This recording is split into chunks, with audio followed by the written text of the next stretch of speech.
Good afternoon. We are back for another bargaining session with Jeffco Public Schools in Jespa. Today's April 27th, and we're getting started a little bit later this today. We had planned on starting about around noon, but we had some conversations and working with our teams, et cetera. So apologize for the late start. Let's go ahead and get going with some introductions since we are live streaming. We know we're here for quite a while today, and but we should start with some intros so that we can keep the ball rolling. So I'm Phil Bedford. I'm Executive Director of Employee Relations. And I'm Matt Polero, Chief Student Success Officer. Jeff Pearson, Executive Director for the Department of School Safety.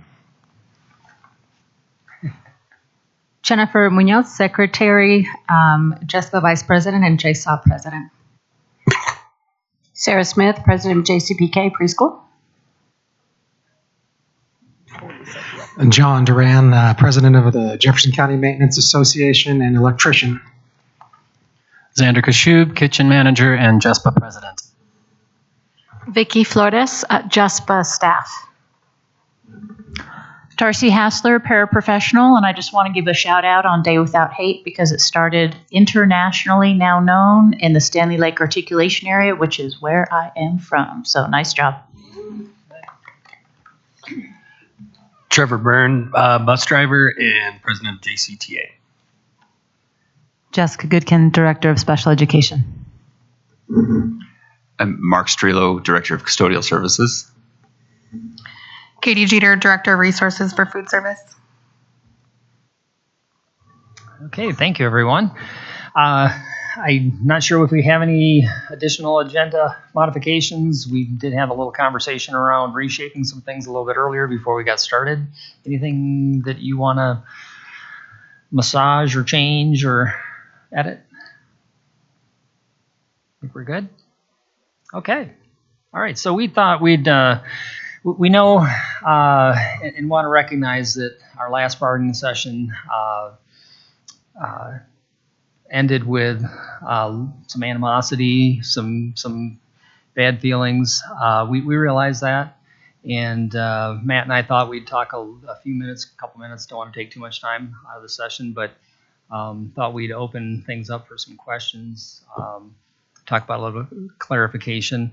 And I'll just start by saying that, when we put our compensation proposal on the table, in no way, shape, or form was it ever intended to offend or appear to be regressive by any stretch. It's a starting point for us, and we certainly offer our apology to you if you felt it was regressive or in some way, shape, or form disrespectful of you.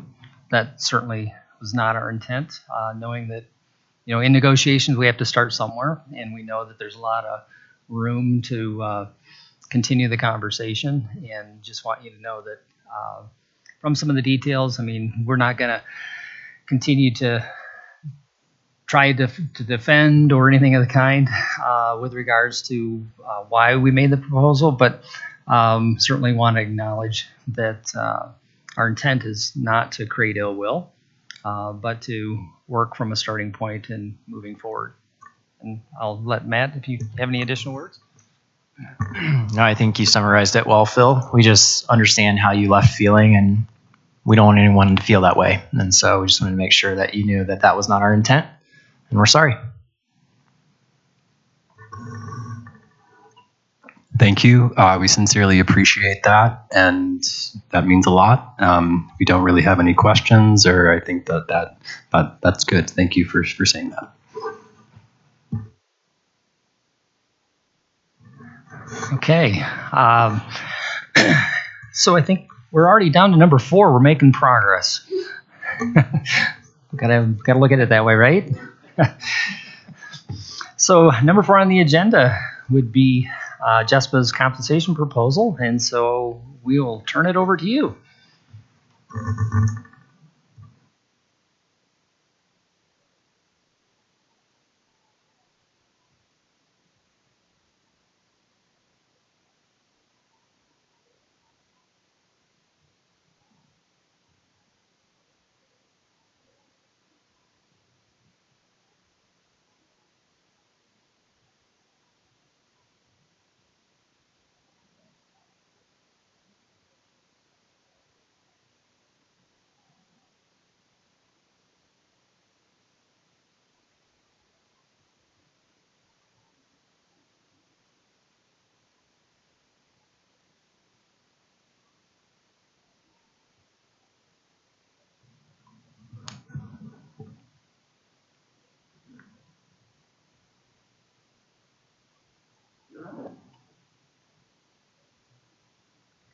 Okay.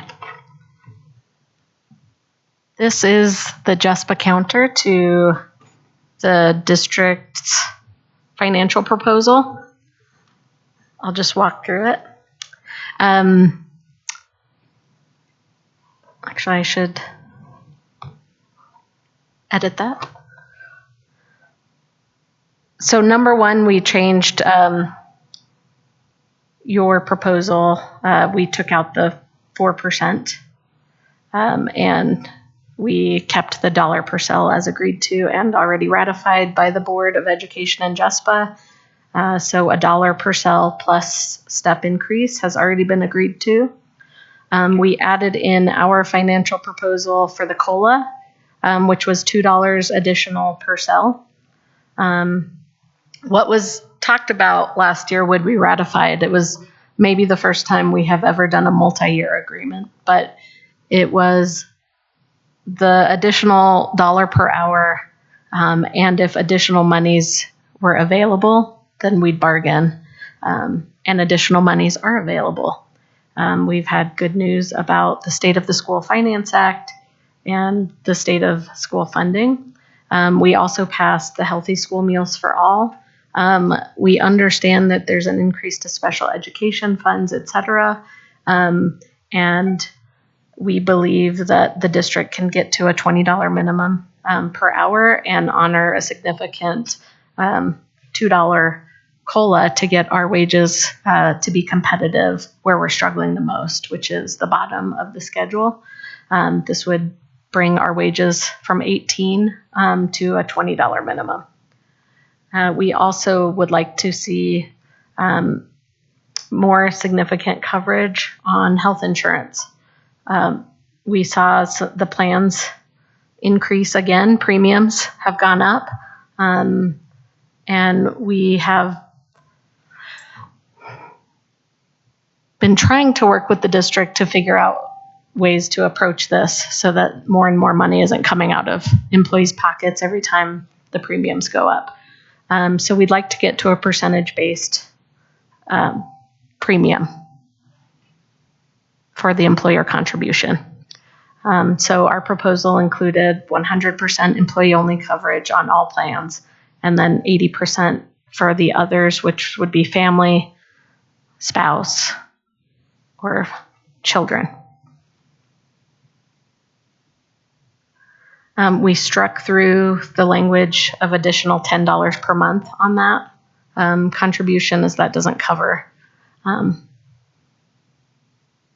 a significant portion of what's been increased and passed off to employees.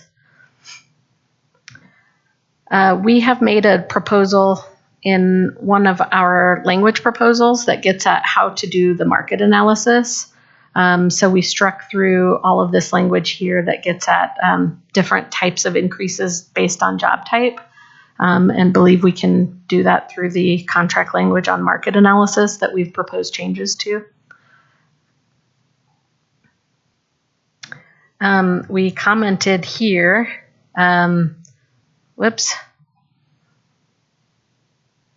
Sarah hit undo, you just moved something. Control Z. Sorry. Yeah. Okay. So we just wanted to clarify this. We started to counter it to try to make it clear. We just want to understand this a little bit better and maybe figure out what this looks like.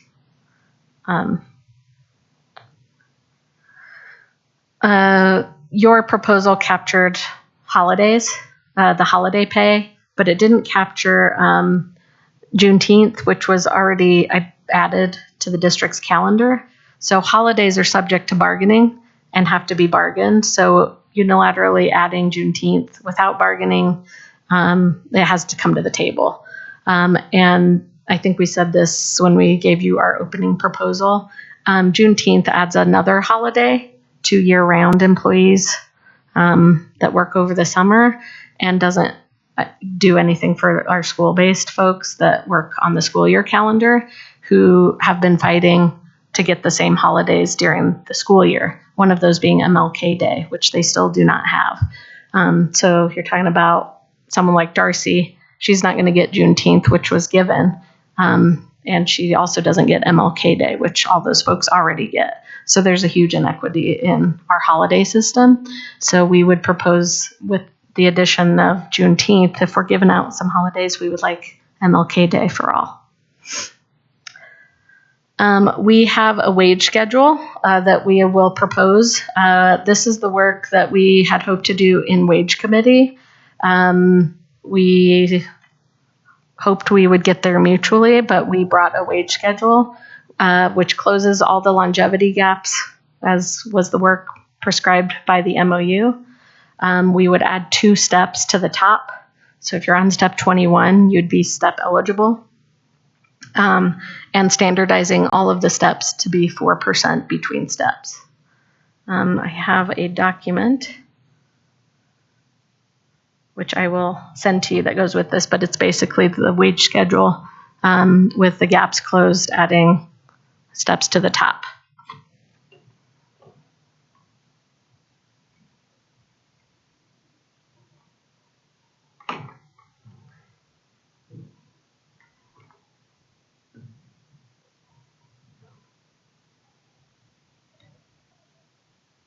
Any questions?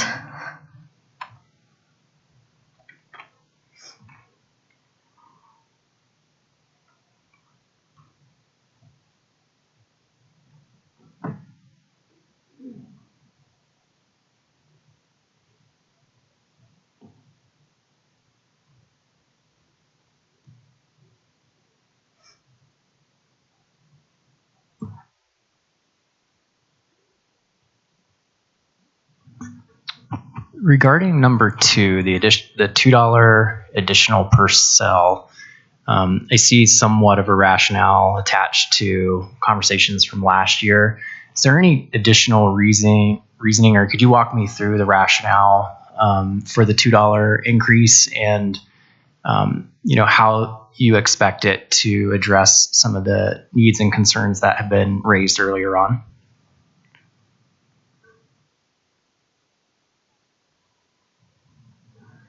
We talked a little bit last time about the rising minimum wage that is across the metro area and in other school districts. Other school districts have done some work to raise the minimum for teachers and DSPs. And for Jeffco to remain competitive, we're trying to move the bottom up. So food service, custodial, transportation, everyone would benefit from the $2, but it's beneficial in terms of a percentage at the bottom of the scale where we're having a lot of turnover and a lot of vacancies.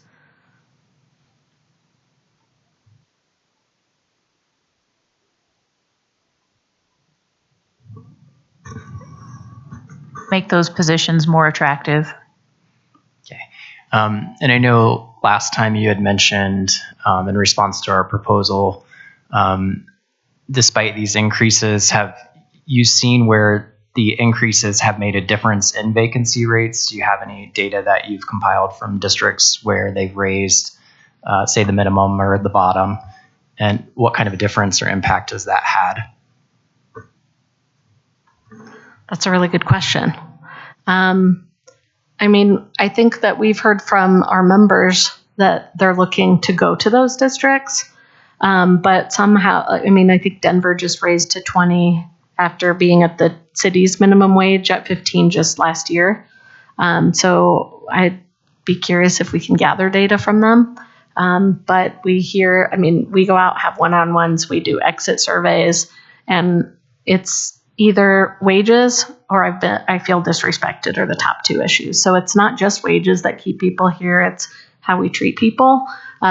And how we value them, and sometimes those overlap, right? So it's kind of in a lot of our one-on-one conversations, it comes out as wages.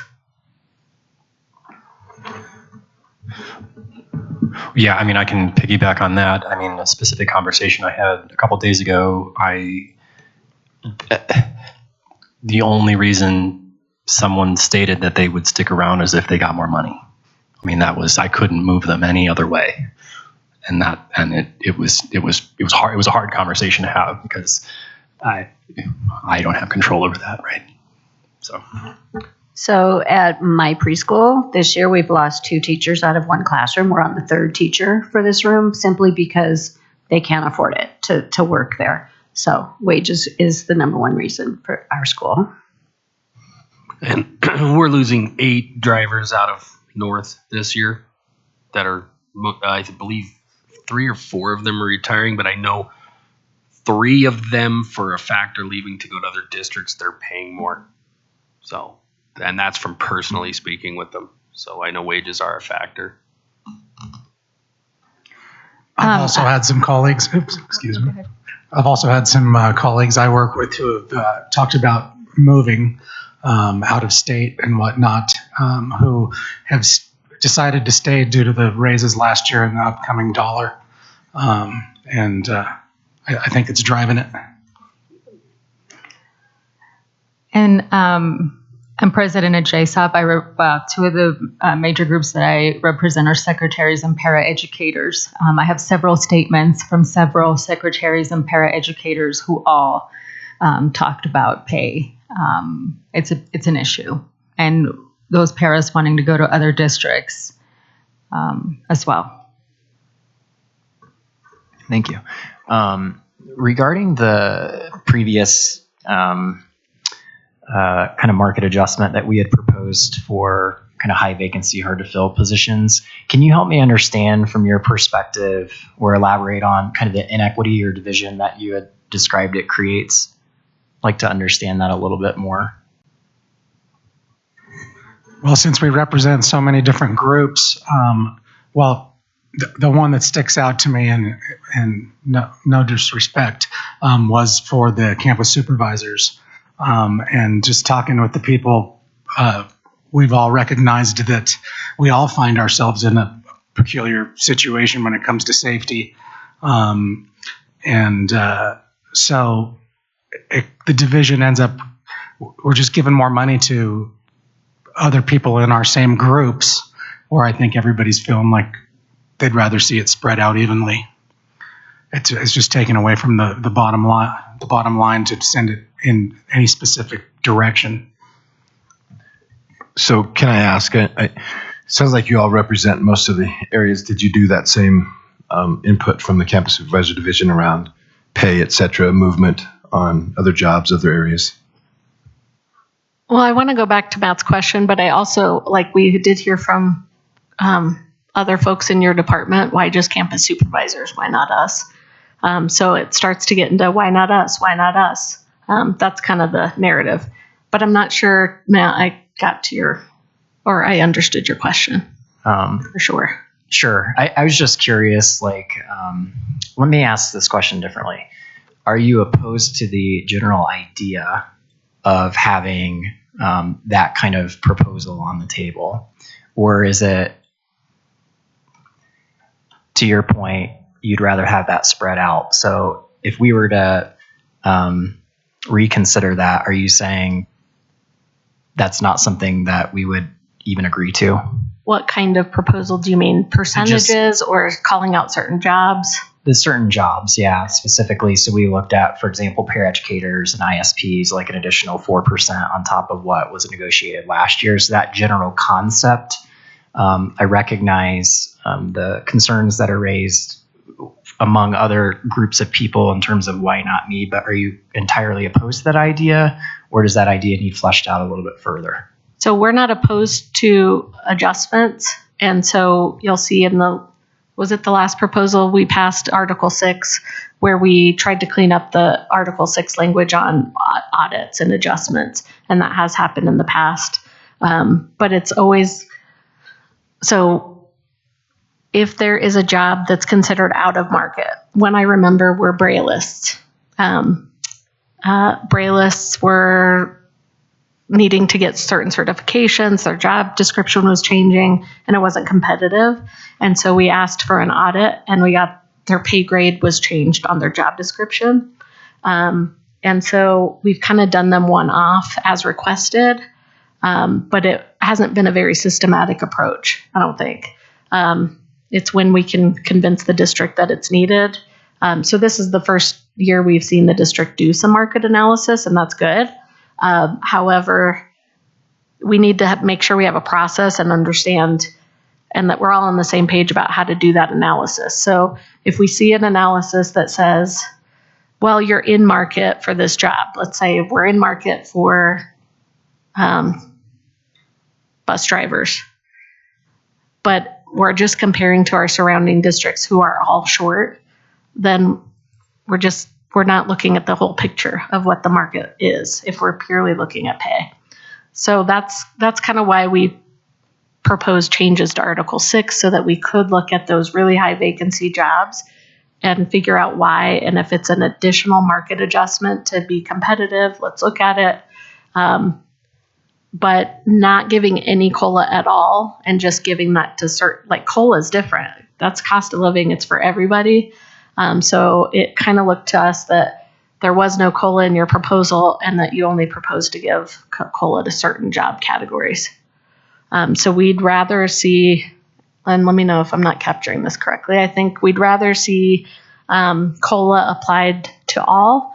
The reason that we've done dollar amounts the past couple of years is really to affect where we see the most turnover, which is at the bottom of the scale for most of the jobs, not all of them, but and then if we need additional analysis, then we do that through the contractual process on the audit.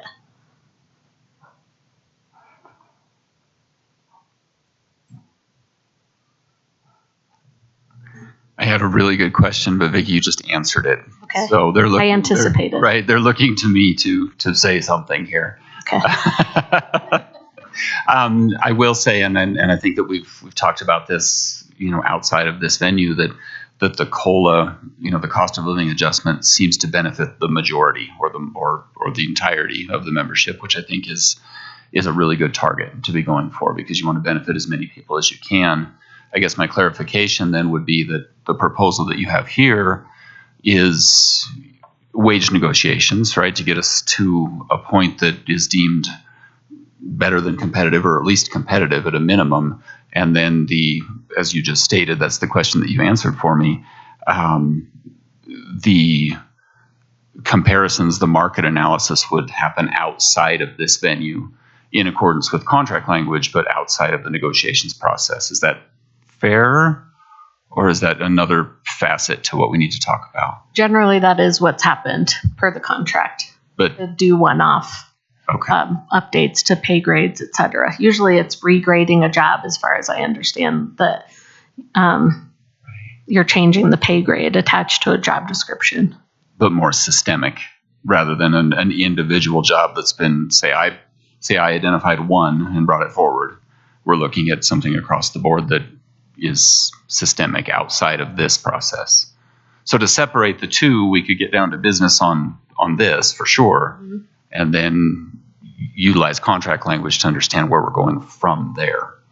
Does that capture it? I think so, but I mean, just to be honest, we're always trying to solve the problems anyway by raising wages. So some that are out of market, maybe according to the current analysis, we're hoping our COLAs and steps and the whole package make the job competitive, so that we're not always trying to solve market problems individually for this job and then this job. But the wage schedule is a little complicated.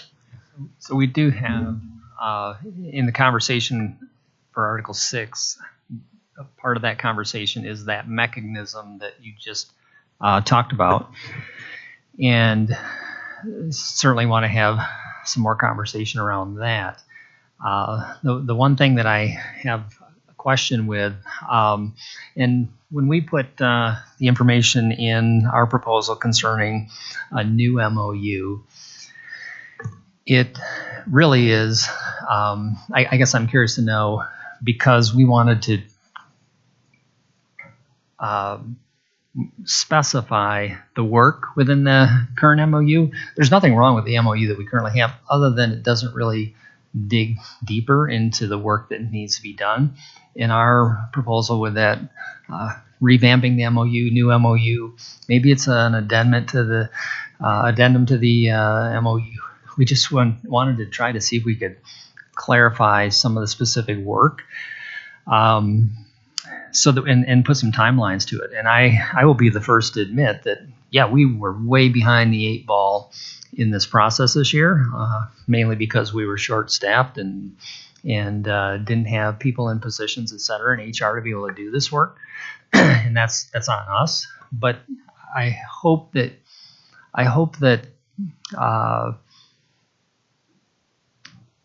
we really want to do this work with you, and we want to be able to figure this out. But we know that it's not a quick fix, and it's going to take some time. And it has taken probably, for your degree of comfort and patience, way too long. Okay, and we recognize that. But I think if we can add some more specificity to that MOU as to the work, so that we can really dial this work in, because I think we started up here at the 20,000, 30,000 foot level, and I think we really need to get down into the weeds with the market analysis. And I know that probably certain perceptions would be, well, it sounds like the district's just kicking the can down the road, or just wants to talk a lot of smoke and mirrors, or whatever the case may be. That's not our intent. Our intent is, let's see if we can figure this out together. And I appreciate the work over the last few weeks that we've been doing with the compensation, the wage structure committee. There's a lot more that we need to do, and there's a lot of other people that need to be involved in the conversation to get it right. And I certainly want you to know too, I think with your proposal, there's a lot for us to talk about. And I get the sense that your proposal is a step in the direction of, being able to fix what you have most concerns with, and I certainly appreciate that from my perspective. Yeah, we've got work to do on this, and again, I bring up the MOU thing, not that we need a new MOU. We prefer not to have MOUs, but there's work that needs to be done, and we'd like to clarify some of that work, so maybe there's an opportunity for some more detail as to what that work needs to be and look like in this process, because I think the current MOU is pretty broad.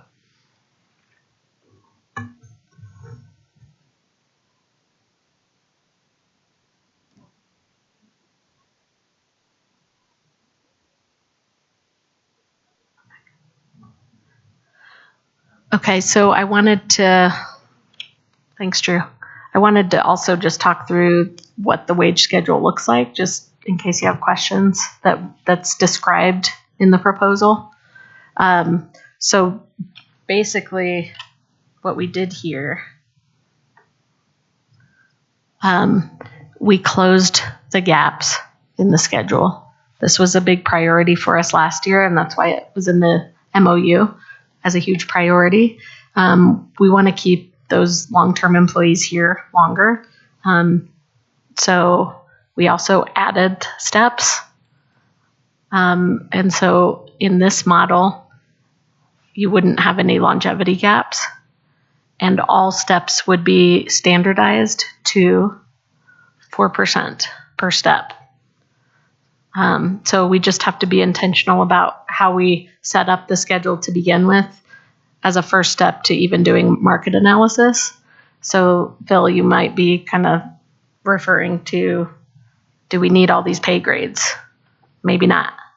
And we can probably get rid of some of them and condense some things and make this really simple and easy to understand. You'll see we only create a wage schedule on hourly rates, just because when you look at monthly and annual, it's all calculated at 8 hours, and a lot of jobs don't have 8 hours. So we calculate and cost this based on hourly. And that's why we don't put monthly or annual into our schedule as we built it.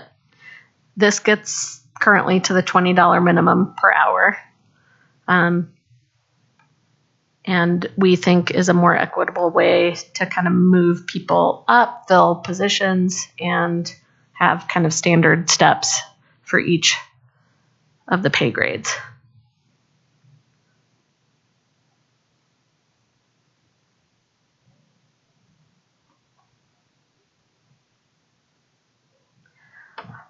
So with the wage schedule MOU, we're trying to get the ball rolling, I guess, with this, but we're not opposed to additional work being done through an MOU. So if you counter, you're welcome to put some of that back in. We're just hoping to take care of some of the work that we'd like to see happen now versus next year.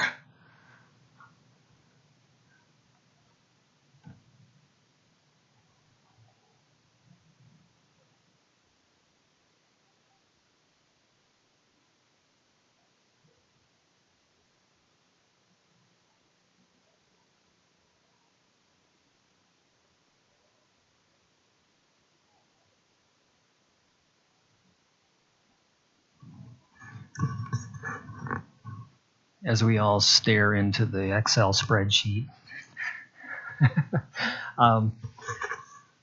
Would you send us your proposal and also your spreadsheet? I think unless our team has any specific questions, we'd like to take some time to caucus and have at least a preliminary conversation around what your proposal entails. Not sure how long that'll take. One of the things we obviously have to do with your proposal is put pen to paper and cost it out, et cetera.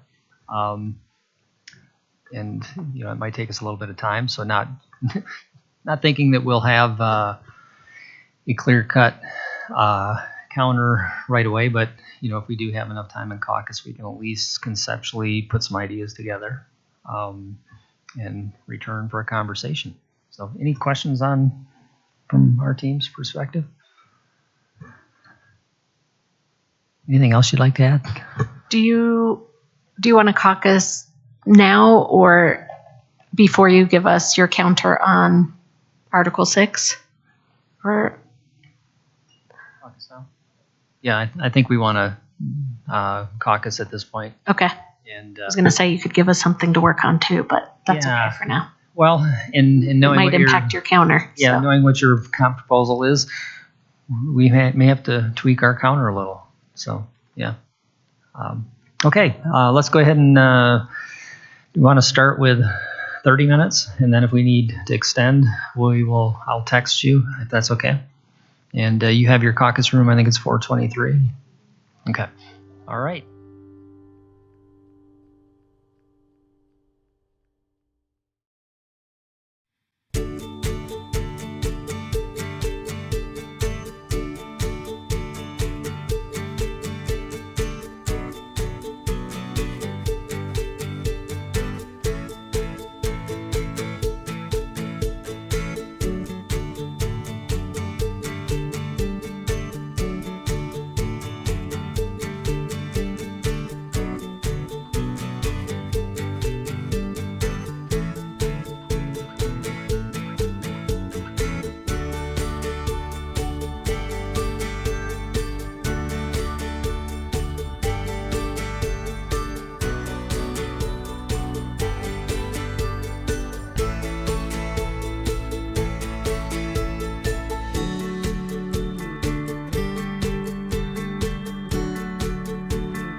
Okay, we are resuming our negotiation session this afternoon.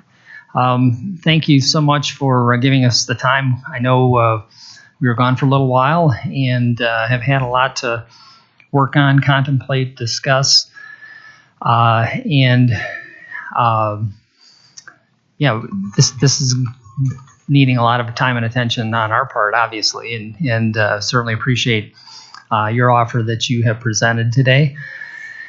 We do have a lot of work to do yet on this, and I certainly don't want to disappoint anybody, but we have a lot of detail that we want to make sure that we provide in offering a counter proposal. And there's some pieces and parts to this that we still need to work on. So, Matt, do you want to chime in here and provide a little more context to where we're at currently, and we'll hopefully keep moving forward tonight. Sure. I mean, we certainly want to take the time to consider the proposal that you put on the table. And in doing so, we want to make sure that we're taking into consideration all the implications that we can, ensuring that we're taking in to consideration the different perspectives and unknown factors that we might not be thinking about yet. It is a pretty substantial proposal, and in order to do our due diligence, we need to make the time, and you deserve that time for a thorough and comprehensive response, not a hasty response. Now, we are not scheduled to meet again for 2 weeks, and we know that you're looking forward to hearing our counter proposals, so a compromise we're willing to make is to offer the opportunity to reconvene next week for the district to make a counter to your proposal if you'd like us to. Otherwise, we're willing to wait the 2 weeks, but we didn't know that if you would be comfortable waiting 2 weeks to hear back from us. We're always ready to bargain. So just depending on schedules. Okay, so maybe at the end of the evening when we start to agenda set, we can talk about scheduling wise what that might look like, how much time we might want to dedicate to that. Okay, thank you.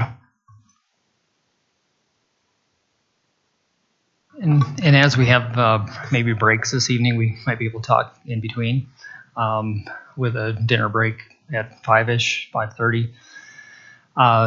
And certainly to reiterate what Matt just said, we will make the time next week, regardless of how it works out for you, because we view this as a priority, even though we don't have it on the schedule, and we know everybody's schedules are busy, but we are committed to being able to come back next week and be ready to provide you with that counter proposal. And we have that. I want you to know we're committed to that.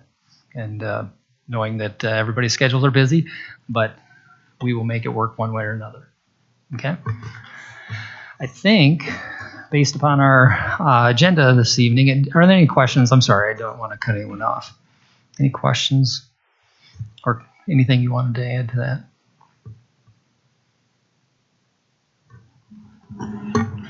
I just wanted to say we keep dancing around the word competitive. Let's make our district attractive place we want to be.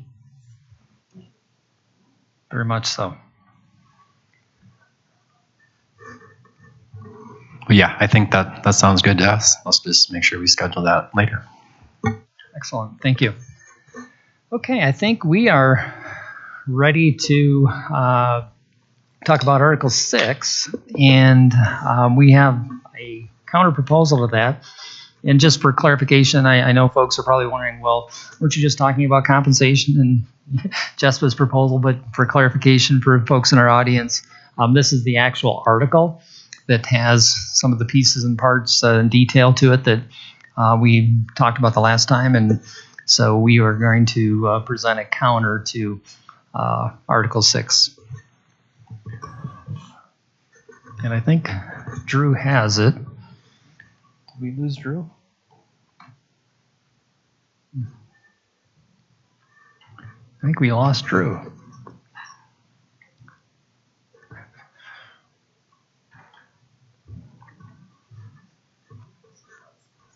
Okay, we'll hang on just a second so we can get our...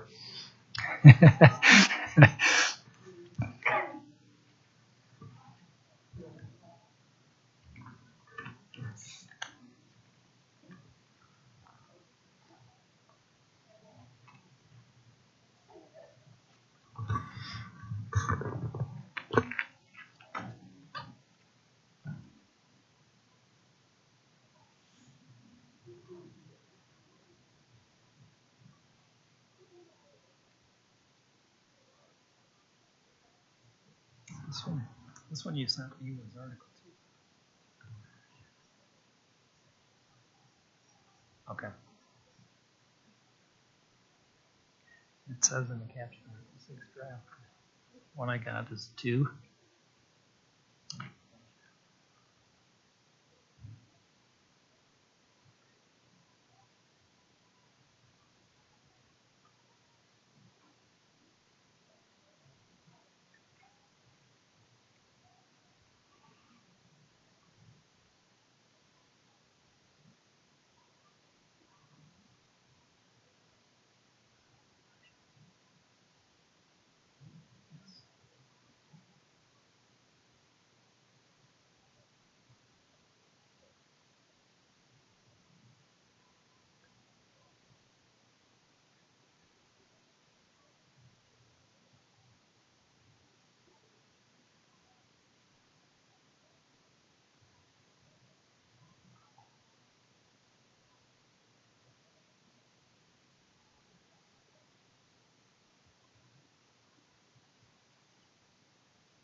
Do you want me to present this? Okay.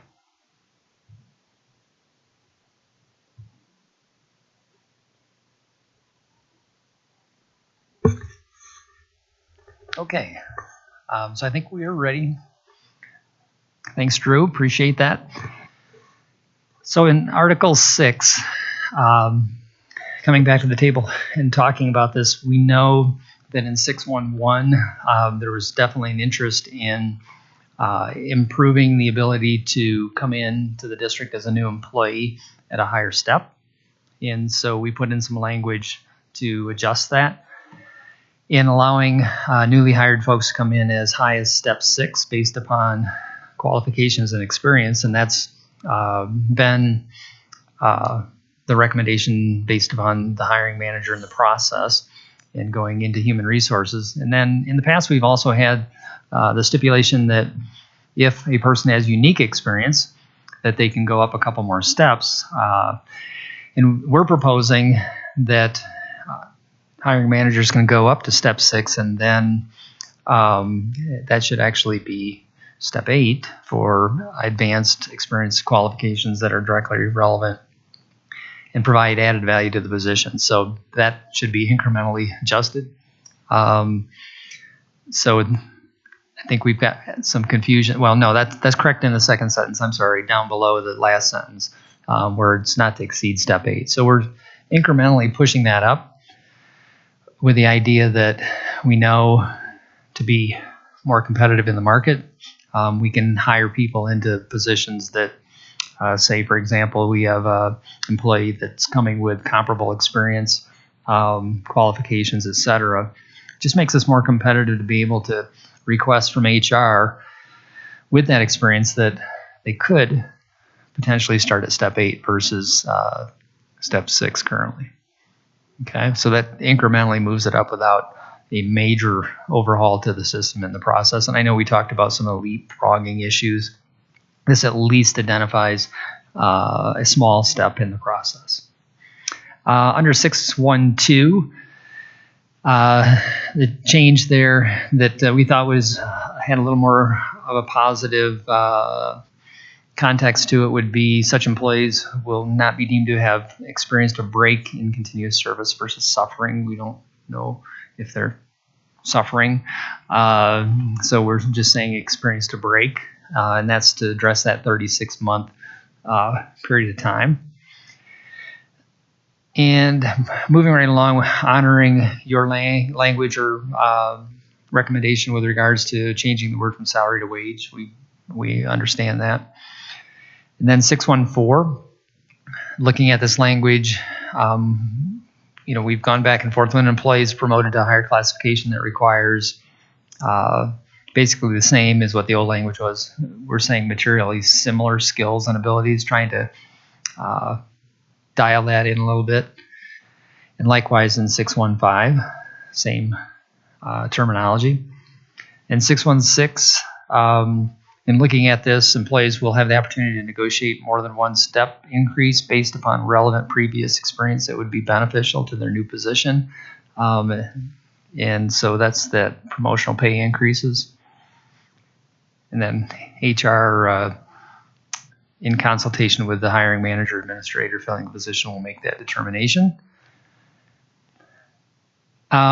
We have left 617, 618, 619 in for now, knowing that this is, you had struck through that, and knowing that this is all contingent upon the wage structure review process and what that might look like. So we didn't want to say, yeah, that's out, when we need to have that language remain until we have something different. And then jumping down to the 6.2 reclassification. In looking at your language and looking, we revised a little bit of it. Conceptually, we talked about this a little earlier. We know that we have a lot of common interest here, and that the district must make a good faith effort to recruit, hire, and retain employees for all positions. Absolutely. We know that we have shortages in certain areas, but we are committed to this. And, the district shall prioritize hiring and seek to avoid the use of contracted or outsourced services unless there is a compelling need to contract or outsource services to maintain the operations of the district. And that's language that we've inserted because we're on the same page with you. But we also know that on occasion, at times, certain circumstances that we have found ourselves in recently, that we do have a compelling need, and we can't say that we won't, because when we have maybe kids that need to be transported or schools that need to be cleaned or support in our special needs programs, we need to have people help us when we haven't been able to secure them as employees. Additionally, the district will meet with Jespa to discuss potential solutions to address areas identified by the district as understaffed, and which may include market analysis. This is going back to some of the previous conversation. Absolutely. There's absolutely no resistance on our part to want to meet with you to help solve the problem. And I hope that the work we've been doing together this year with solving problems, resolving grievances, that kind of thing, is an indication that, of course, we're going to want to meet with you and talk about how we can do this work together. And, in talking about this too, we're also talking about some of the same work that we're going to be continue to do in the wage structure review committee with the market analysis, different wage adjustments, et cetera, and making a commitment to that work. And I think, from a HR perspective, I'll tell you, this is something that we have to get ahead of and we have to stay on top of, because the market and the attractiveness, Darcy, is changing daily. And I can tell you that because I talk with other HR folks in other districts, and just looking at wage schedules, salary schedules, et cetera, it's getting fierce out there to become more attractive. And districts are doing some pretty innovative things, and we certainly want to be able to be in the mix on making sure that we are an attractive employer. And 621, some changes in language, and looking at this, if Jespa or department believes a position needs to be reclassified, they shall submit a written request to HR with supporting data. HR shall respond in writing within 60 days with an explanation for the acceptance or rejection of the request. If the request is accepted, HR and Jespa will meet to discuss the implementation of the reclassification. And essentially, it shortens the time period that was in some of the other language. And we do have a process. Anytime we have positions reclassifications, go through an HR called our PMC process, position management. And what that happens is we do have people in HR, or a person at least in HR, who does a market comparison and also looks at job responsibilities as they evolved or changed. And there are times where certain positions do need to be reclassified based upon essentially the evolution of the work. So we think that that's a reasonable time frame to be able to do this, and again, opening the door for the conversation. We did strike through 622, 623, because I think in essence we're saying up above that that's work we want to do together with you, and we realize the value and the importance of it. In 6.3, premium pay, in recognition of your desires to do something different in involving our custodial services employees, we're saying that custodial services employees who are required to remove snow at a time which is different from the regular scheduled work time due to severe weather conditions that pose a safety risk to the facility, and such work cannot be postponed until the employee's regularly scheduled work time, will also earn premium pay with the pre-approval of the immediate supervisor. So we added some language there just to clarify what the expectation would be. And I don't know, Mark, whether you wanted to add anything to it, since it's your wheelhouse with custodial services, as to why we've put that language in. I can. I think that the additional language, I think that the thought process behind it is sound, and I think it's definitely a step in the right direction for our people. I just need the language to add a layer of, I guess, fiscal responsibility, right? So that it doesn't go unchecked, and so that we can keep an eye on it from a budget standpoint. I've had some conversation with our site maintenance counterparts and how that works, and I think it falls in line, and I think the language reflects that. So, thank you. And then moving down to 681, and we're talking about higher classification pay. We had some conversation around, and this is semantics, but whether it's higher classification pay or higher pay grade pay, whether you use the word classification or grade, I guess it's interchangeable. 681, an employee specifically designated fills in for a higher grade will be paid at the rate commensurate with a higher grade, beginning with the first full day and continuing on for the duration of the assignment. And we feel, one of the things with doing the higher pay, fill-in pay, is from an accounting standpoint and from a record-keeping standpoint, it doesn't always happen. Not because it's anyone being irresponsible in the process. It's just it needs to be identified as such, and we need to follow through on making sure that it happens for folks. There's certainly no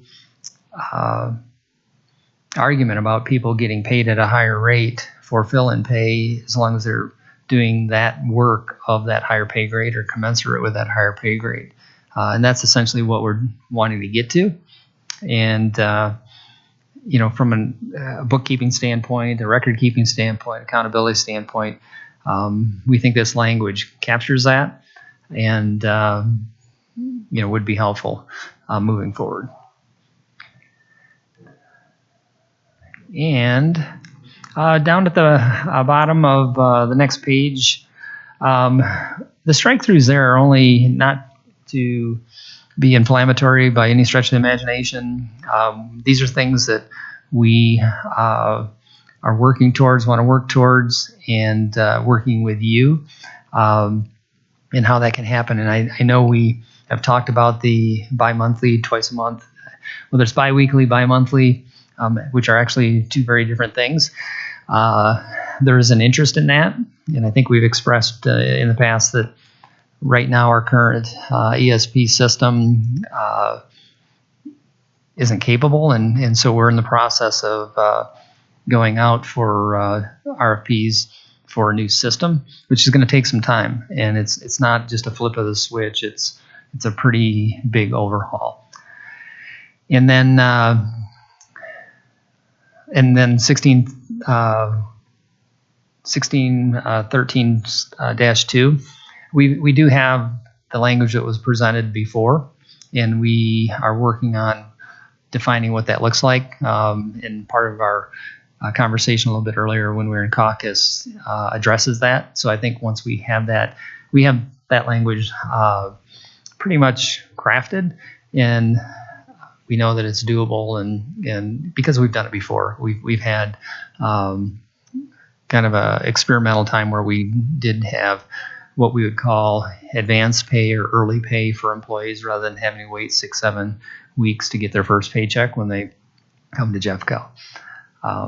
So the bottom items, again, the intention is not to be inflammatory and say, no, we aren't interested in this. It's just that that information will be addressed through our compensation counter proposal. And we think there's some good opportunities there. And I believe that goes obviously along with wage schedule there at the bottom. So that is our counter proposal for Article 6.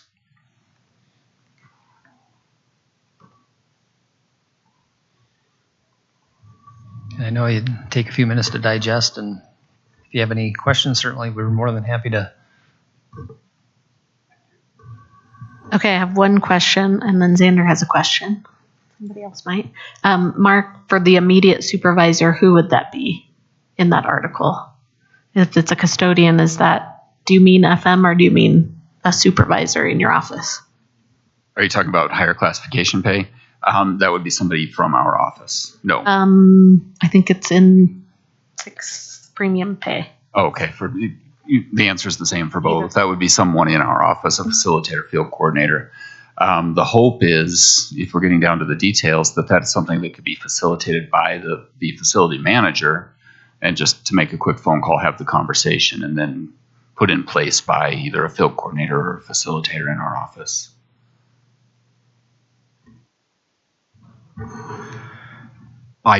So to clarify, I think it's 681. So this is for the fill-in pay. Could you put that back up, Drew, please?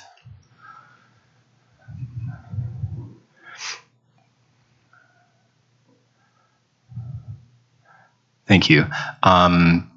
So at the end, beginning with the first full day, so that to clarify, an employee who's filling in would need to be filling in for a complete day before they are paid that fill-in pay. Is that correct? Yes, that's the intent with our language. Okay, thank you.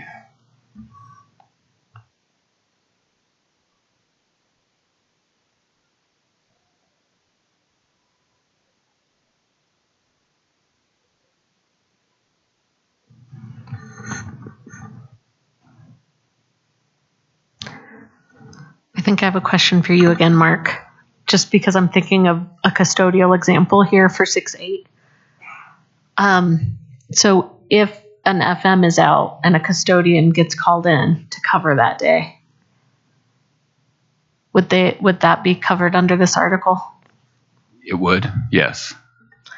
Okay, is there any situation that someone would fill in for someone that's not specifically designated? That's what I can't quite figure out. who wouldn't qualify if they filled in? So I think that we're just, again, trying to keep a layer of that fiscal responsibility where we know that we've identified that there's truly a need. I'm trying to think of an example where they would not necessarily be specifically designated. Potentially head custodian in a middle school environment at night. In that case, you've got multiple people. Let's say you have a night head that is out for one half of one shift or one shift. In that instance, if for a night, we may designate that, we're okay without that head custodian for that night. We have established a practice in the office that, especially in the facility manager role, if kids are present in the building, then absolutely we need somebody designated in that position. I think that some of the language in here was trying to remove how do you define meaningful portion of their duties, right?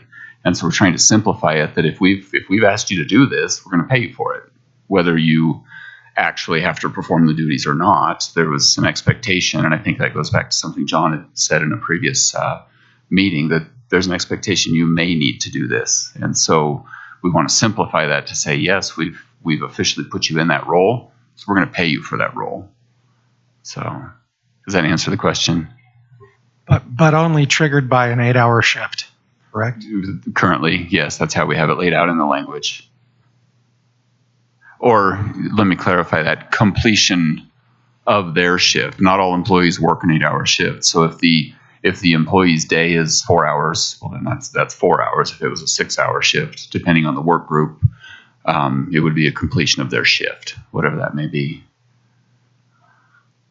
I think I understand that, but if for some reason a facility manager at a high school with a day guy, I don't know the logistics perfectly on how that all works, but he all of a sudden has to leave at the first 2 hours of his shift, and somebody in his fill-in spent 6 hours there, he would not get the higher rate of pay.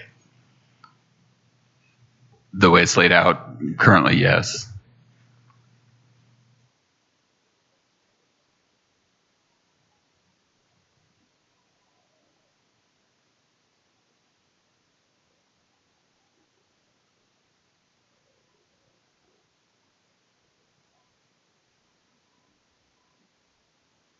Just for clarification, I think what you were saying, Phil, was you were going to spend some time for this negotiation cycle to clean up 613 and on for the, let's see, what was it here? Oh, for the trying to get people paid a little quicker at the beginning of their career. Yes, John, on 613.2, we have some language that we'll include in the compensation counterproposal. Wrap that all in. But we're confident we can do this, that aspect of it. And we realize the hardship to new employees who come into the district who may start at the beginning of a month and not see a pay check until the end of the next month. And there's a way to make that happen. And, we've already had conversations with finance payroll as to what that looks like logistically. And so we'll definitely have that ready. It is ready to roll out with the rest of the package. So.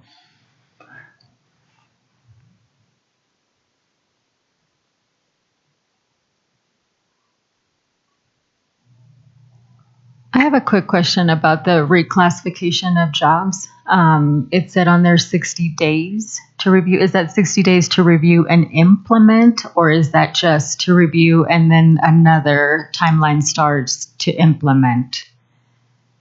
That 60 days is to get back with Jespa, with you, so that you know whether the reclass request in the reclassification process, it's a review. And you certainly there can be a request by HR working with you to do that review, but based upon that review, there's a 60-day period. In other words, it takes a little while to be able to do the market comparisons, analysis, et cetera, to see if a position should be reclassified. And so what we're saying is that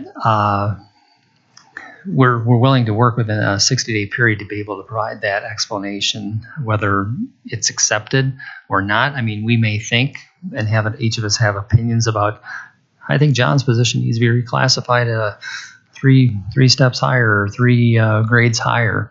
John likes that, but the reality of it is we look at the apples to apples comparison within the market and looking at pay grade and determining if, John's responsibilities may have changed over time and evolved over time, which is definitely justification for reclassification consideration.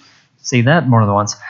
And so it does take some time to do it. It's, we don't have like a book in the back room in HR that we just flip through and say, based upon how things have changed in John's job, that he automatically ought to move up into a position.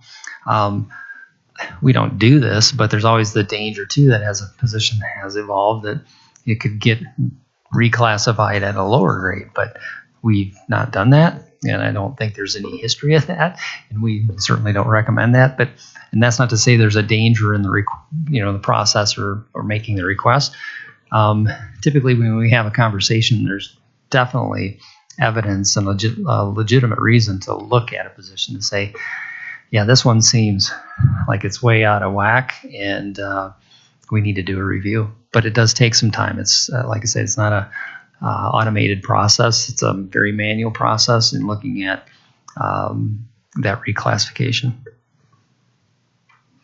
So if it does get approved, what's the timeline between it gets approved to where the new pay is implemented? And if it is approved and implemented, is there retro pay from when that person started doing that job until whenever?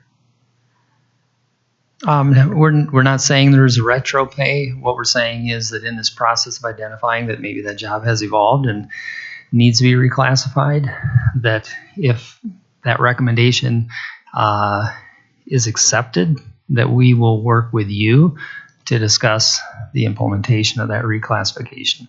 And that's why we put it in that last sentence. Thank you. You're welcome. Okay, one more, all the way up at the top. I think. Okay, so there's currently no step 8. So I'm getting the hint that we're going to have a step 8 soon because we're going to condense the schedule. Just thought I'd put that out there. That's a good point. And there could be potentially. Our point is that we want to be able to bring people in higher, and that's our desire, and I hope that's yours.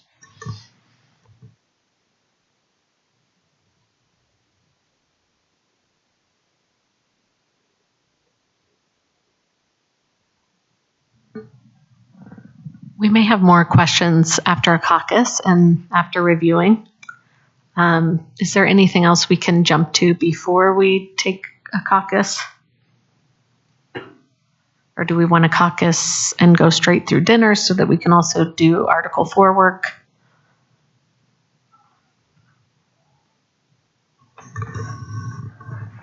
Great question.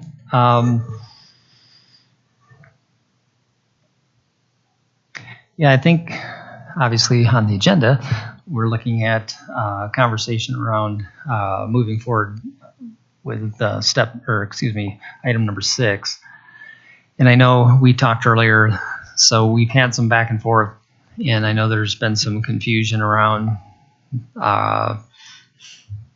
proposals, counter proposals with counter proposal, all the back and forth. And so, yes, we'd want to take some additional time to look at the original proposals and then have additional discussion. I think, there's some progress that we can make in Article 4, and I think it's just a matter of us being able to clarify and think through the process. But I do think a Caucus probably is a good idea. It's a little early for a dinner break, but we may have to stretch into that if that works for you. And then we can come back and talk about what Article 4 might look like. And then if you are ready to talk more about Article 6, certainly welcome that opportunity. So I think what we have talked about is that Article 4 may be back in your court, the two, separating the proposals back out. So if we caucus, you all can work on that, and we can work on Article 6 and maybe even come back with a counter. And then see where we get. Yeah, that's great. Okay. Do we want to tentatively say we'll be back at 5 or 5:30? Yeah, we have, I think, squeezing a dinner in there too is probably important, and we'll have a working dinner as well. So 5:30? I heard you say 5:30 was when your dinner was coming. Well, we'll work on that. Okay. Our team works really well on an empty stomach, so they can feel the pain a little bit. What if we check in around 5 and see how we're doing? Yeah, let's do that. And we may be able to move ours up a little bit too. I'll have to check. But Okay. Yeah, we've got a dinner schedule too that we're trying to figure out. Okay. Well, how about if we plan on 5, and then if we need to extend, we can, and we'll text. Okay, sounds good. Great. Thank you.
Okay, I think we're ready to get started again after a nice caucus and a dinner break. It's 6:30, and we've got about an hour and a half to finish up this evening. And I think our plan is to have the counterproposal from Jespa for Article 6, and then we've had an opportunity to clean up Article 4. Yeah, it was quite the doing and undoing, and so we hope we have it right this time so that we can all have a better understanding of it. And so we'll be ready to share that. So we'll go ahead and turn it over and let you share your information.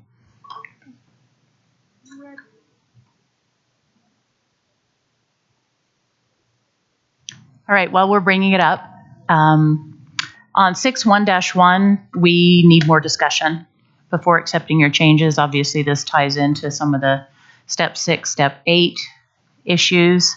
We want some protection guardrails that this is applied uniformly throughout departments. We need more discussion on that. I'm not going to dive into that. And also, we need to throw out there that the pre-K schedule has different steps than the others.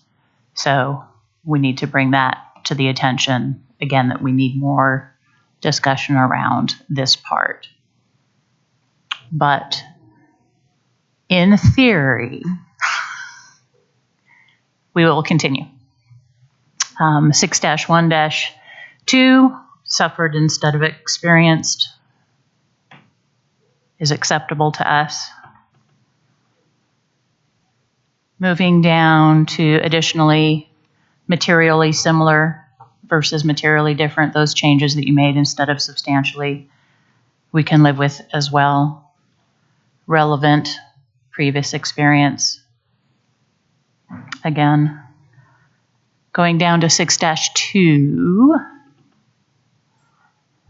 we think that we need to put reclassification, add that to the definitions. And the changes that we made are in that first sentence, outsource services to maintain the operations of the district. That is still, and we added the portion in accordance to 2-2-5-3, which is below, which talks about outsourcing. That whole section is from the beginning of the contract. So we just have it there for reference. What we did change or add to is after meet with Jespa to discuss potential solutions to address, we added job positions that have a vacancy rate over 10%. We put that back in as opposed to areas identified by the district as understaffed. We struck through that part. And then further down, after operational needs of the district, we added and other solutions mutually agreed upon by the district and Jespa, and then struck through the rest. And again, we just put the 2-2-5-3 there for reference to look at where outsourcing is already addressed in our contract. The renewal of existing contracts, we added that language. This was prior to 2019. So that's not from the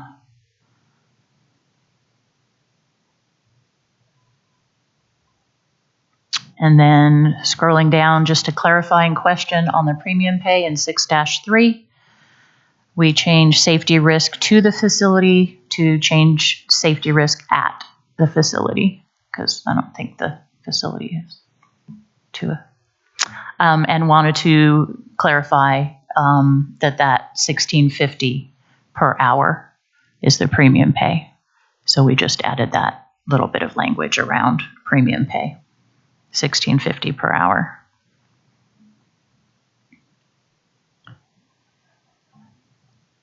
And then scrolling down to 6-8, higher classification pay. This was fun to go round and round and round.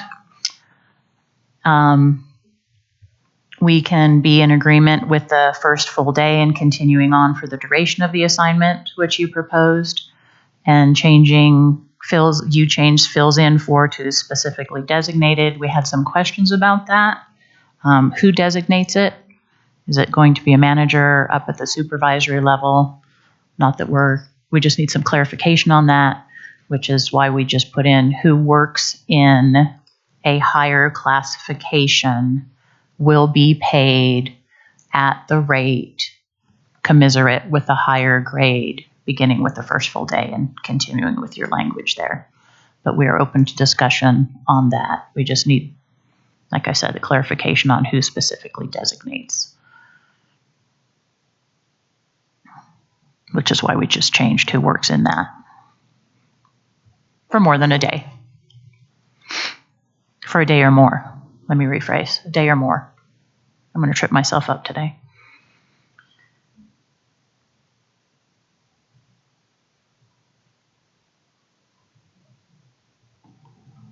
And if there's a better word for day, so that I think day is sort of defined in the contract as something else, so it might need to be shift or something to get at what Mark was saying about if their day is a 4-hour day.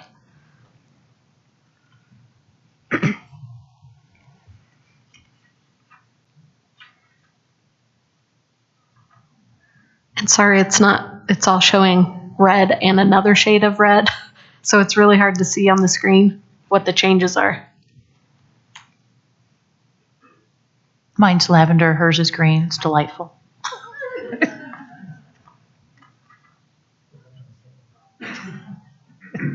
You'll open it and it'll be a different color.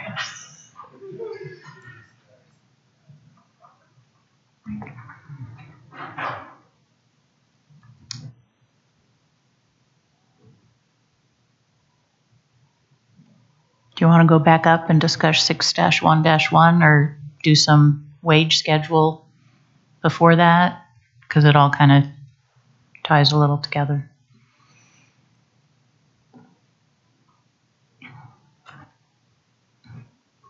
Yeah, I'd say let's take a slow walk back from the top, and in case any of us have any questions.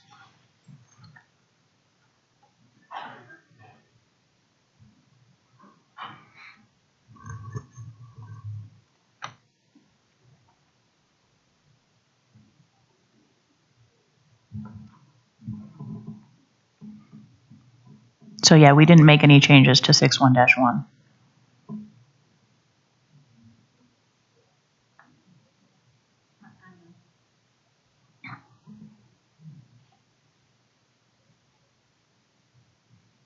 Our changes start at 6-2-1. Yeah, so just a clarification, the grade out 617, I think it is. All that's obviously contingent upon wage schedule, as we talked earlier. Correct.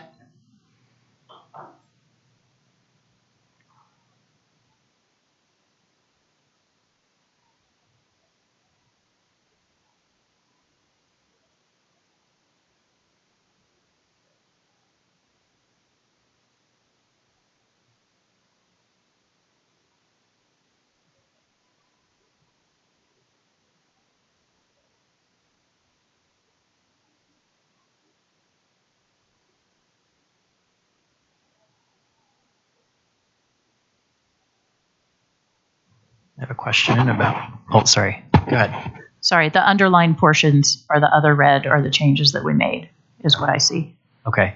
Can you help us understand how you came up with the 10%? And before you do that, we struggled with kind of the threshold here too. And the reason we went with understaffed as opposed to, say, a vacancy rate is because departments vary in size, right? And so if you have a small department, 10% would potentially require a lot of meetings versus a large department, maybe it wouldn't. So the percentages were hard for us to wrap our heads around. So we're just curious how you came up with 10% and what your thoughts were on that. And if there might be an alternative way to think about this that neither one of us have put out there yet. I believe 10% has been used over the past couple of years in like bonus negotiations. to establish a threshold for which departments would be eligible for bonuses. I don't know that it was necessarily used in this past bonus, but the last year hiring bonus, we used a threshold of, I believe, 10%. And just, I think our intent here is to establish some way that Jespa has a way to make something, to bring this to the table and discuss it. Trying to base it off of a number. But in your language, it's just as determined by the district. So if the district is saying, no, we're not understaffed, it's fine. Yeah. I think our interest here is very similar. It's just figuring out what's the best way to put this into language. So in essence, we want to collaborate, proactively address these with you and generate ideas and solutions for addressing understaffed positions, whatever that is determined to mean. But percentages were hard for us to wrap our head around. And there's no other way to say it. And so I think with that, if we're talking about like entire departments, example being transportation, if we have a 10% vacancy rate for transportation employees versus a very small department that may only have 10, 15, 20 employees, there's a difference there because a 10% vacancy for a small department of 10 or 20 may not be considered critical. And it just happens to be that there are vacancies.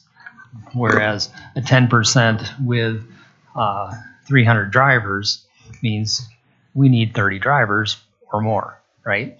So I think we're on the same page. We just need to have that maybe a little clearer. Yeah. I'm just thinking out loud. I'm not proposing anything, but maybe it's a percentage and some sort of language around the impact of that, right? So there has to be an impact if we're really getting to, if this is specific to addressing like shortages that have a detrimental impact on the operations of whatever facility or program, so on and so forth. So just thinking. Matt, I was thinking along the same lines. And an example would be our department of patrol, right? 25 patrol officers. I'm consistently down 2 or more patrol officers. It's a very hard position to fill. There's training involved. So we would be at that 10% threshold quite often with that group. So I'm thinking out loud, potentially, is there not really a percentage, but is there a number of per department? If you employ 50 or more, then it becomes the 10% threshold, or a high impact for services rendered by the district to stay afloat. So maybe there's a twofold there, not quite the percentage, but maybe there's twofold that makes sense for either side. Departments that employ 50 or more, or the impact of that percentage being detrimental to you to provide the services necessary. And this is, talking about seeking to avoid the use of contracted or outsourced. So, I mean, we're not talking in general of what the district's doing. This is to avoid outsourcing. And to maybe fill those positions too, if the pay is too low, we might need to do a market analysis. Okay, question. If we are interested in collaborating and didn't have a percentage threshold, would the district be open to changing this language we struck to have Jespa be able to also identify areas that we believe are understaffed? So I'll give an example. I don't know if this is still the case, but I've heard this a lot over the years. Sign language interpreters, not a huge group, but often the district contracts out for 1 or 2 sign language interpreters. So not a big group, maybe not 10%, but they've also said we're out of market and we maybe should be adjusted. So if this language allowed Jespa to bring that forward, or those members to bring this forward, That's what we want for them to be able to say, here's what's happening, here's how it impacts us, here's how it's impacting students, and here's a proposed solution that we have.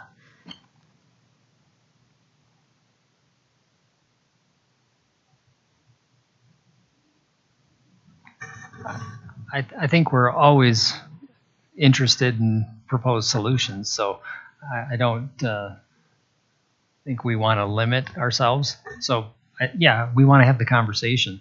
I think we just need to be able to figure out what this language looks like. I think we have a common interest here, and yet we want to make sure that we're meeting both needs and not painting either into a corner in the process, and making sure that it's doable. And certainly, I mean, we've had conversations since I've been in this role, and I know even from probably years past, what are we doing about this? And, we're with you. We've got to figure this out one way or another. And I'll sorry, Matt. Go ahead, Trevor. Just to maybe find some language that would work to that could be something to the effect of what Jeff said. If we did with groups of 50 or more, it automatically, the guardrail is 10%, and groups of 50 or below, and I'm just throwing out numbers, it could be a different number, that Jespa and the district will determine if there is a vacancy rate that's acceptable to go into this. So we could use that guardrail like he brought up. So we could go with bigger group, 10% at that bigger group, 50 or less, or whatever number. We could put in some language that would go to that effect, if that would help with the language. I think too of how long that we've had the vacancies, right? So if you look one day and it's a vacancy that's just not there the next day, right? But then we also have departments, right, where we have multiple vacancies for multiple months, maybe years, right? And so that would be something. And yes, always looking for creative solutions for those. The other piece of this, I think, is we keep saying departments, but it says positions, right? And so I think the 10% is difficult for that when I think of note takers. And if we have one person gone, that could be the 10%, and then we might be meeting quite a bit. So I think that's where the 10% for me is a little difficult. Mark, did you have something you wanted to say, or? Yeah, I was honestly just going to jump in and kind of echo. I had a similar thought to what Jeff had put forward, that if we can categorize departments in some manner, whether it be by size or by urgency, and somehow put a definition on it, because 10% for a small department would be meeting all the time. Now with the added thought of for a duration of time, if the district has a specific period of time and we're trying everything we can to fill it for X number of days or weeks or whatever number that is, okay, at this point we need to bring in backup, right? We need to bring in some support. The collaboration needs to begin. We need to talk about it. So I don't know what those numbers are, but I like both of those ideas, or maybe a combination of them potentially. So I'm going to take a risk here and be very frank about my concern, but I want to preface it with, we have the same desire to fill our positions and hire for our positions. We do not desire to outsource or contract.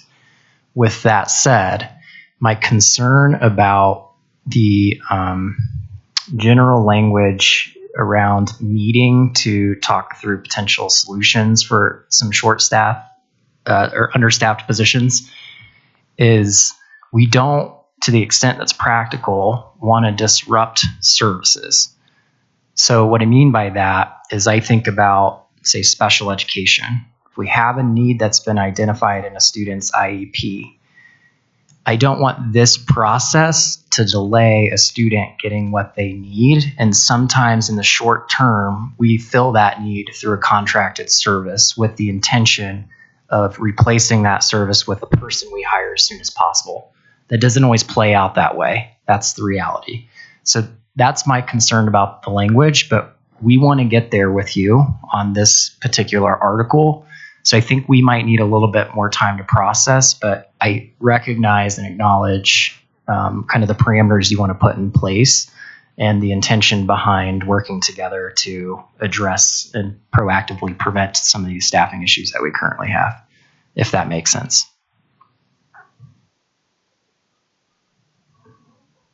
I don't think our proposal would limit you from being able to fill that need as long as this planning is going on. But do you see a specific area that maybe is more concerning?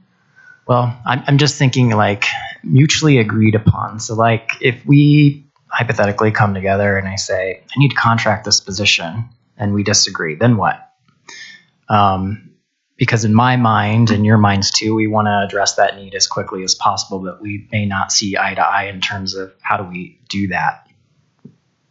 Is that fair?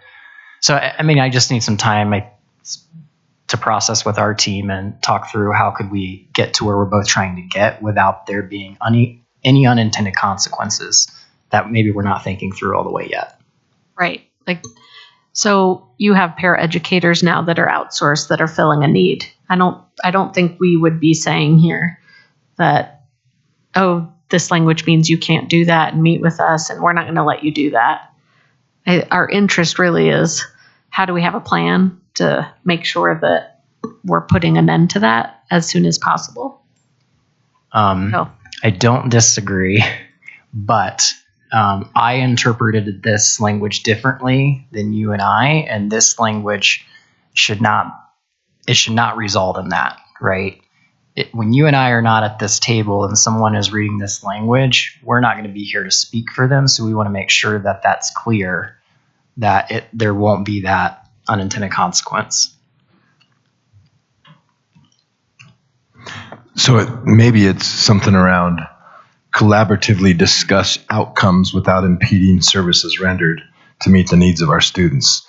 There we're collaboratively discussing the outcomes so we don't have to outsource, but yet now we're impeding the services rendered that are necessary for kids, opposed to the mutually agreed upon, which two people would have to meet, but there's a collaborative agreement between the two sides.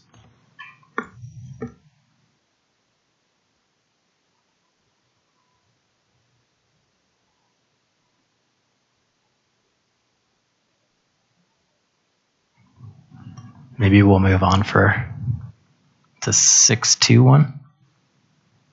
Yeah, right there, maybe.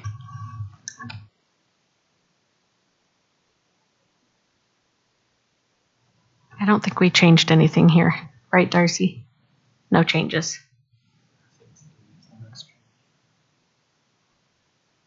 So this is the next change.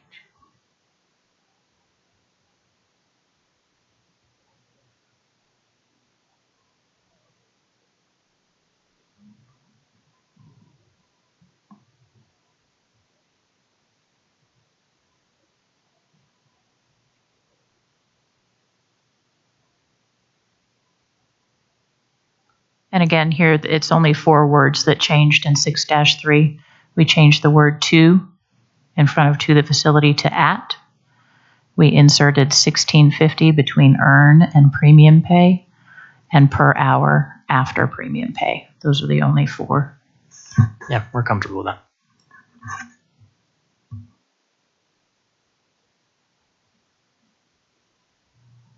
I think maybe it's important to note too with that 1650 that the intent is that it will always mirror the other employee groups. So I know that they're negotiated periodically. My thoughts are that if it's encompassed in the same article, they adjust together. So if 1650 goes up for one, it goes up for all. So Yeah, we just wanted to make sure it was clear just because it's very specific in this sentence that it's the same. Okay, now green are the changes. Trying to make it easier. Green. Now, you gave me a hard time about Article 4. I used 3 colors. This is 2. You got 1 left. Google auto colors it, and then when I downloaded it, everything was red. I don't know why, but I'm just kidding. It makes me feel better.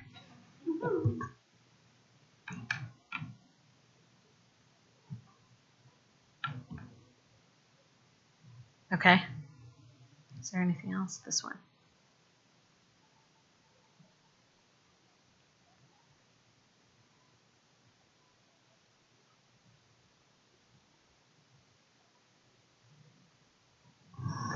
Now, this is 681. You wanted clarification on who would specifically designate And if we can define that, then maybe that language would be okay.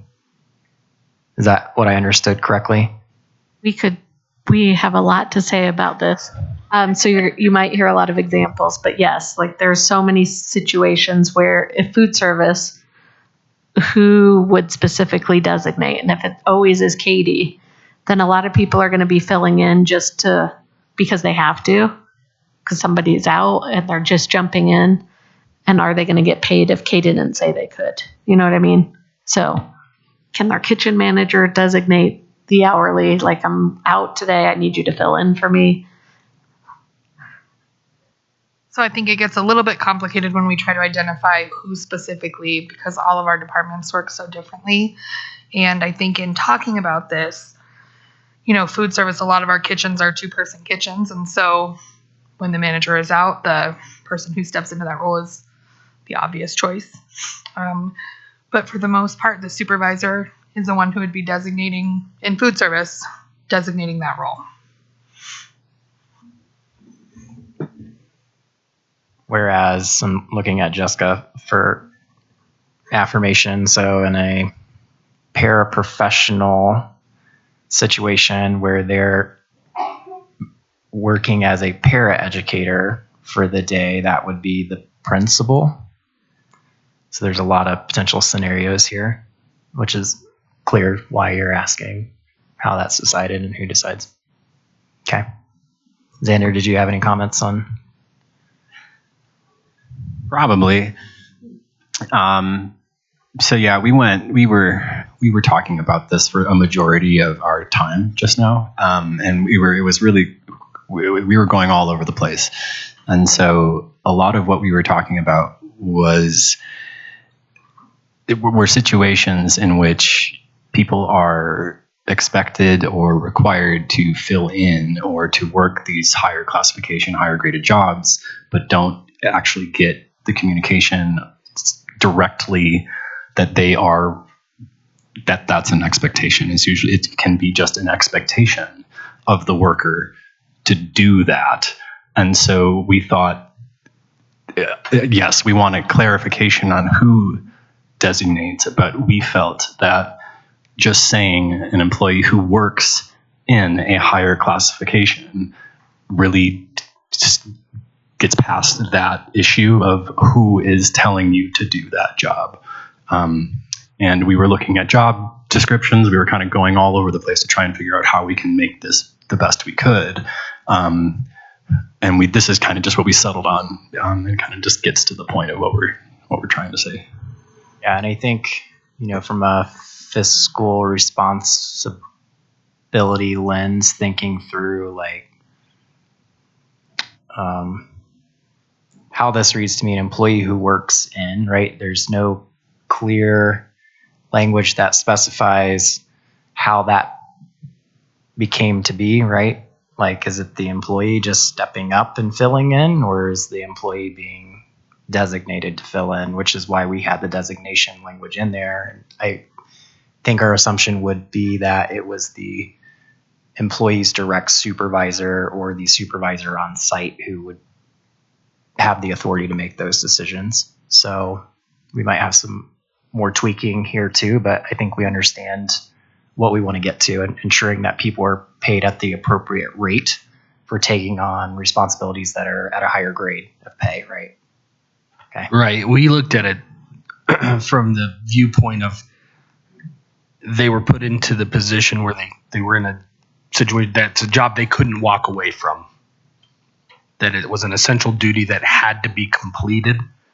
So whether they were put in it by their own, like whether someone told them to do it or they just were put into the position that it had to be done, whether someone got sick or what have you. So they couldn't, walk away from an oven that was left on. They couldn't walk away from a building that needed to be locked up after they cleaned it. Things of that nature, essential duties that had to be completed, that they were the only ones that could do it, whether a supervisor or someone else told them to. So that was the way we looked at it. So we were trying to find the wording to capture that. So.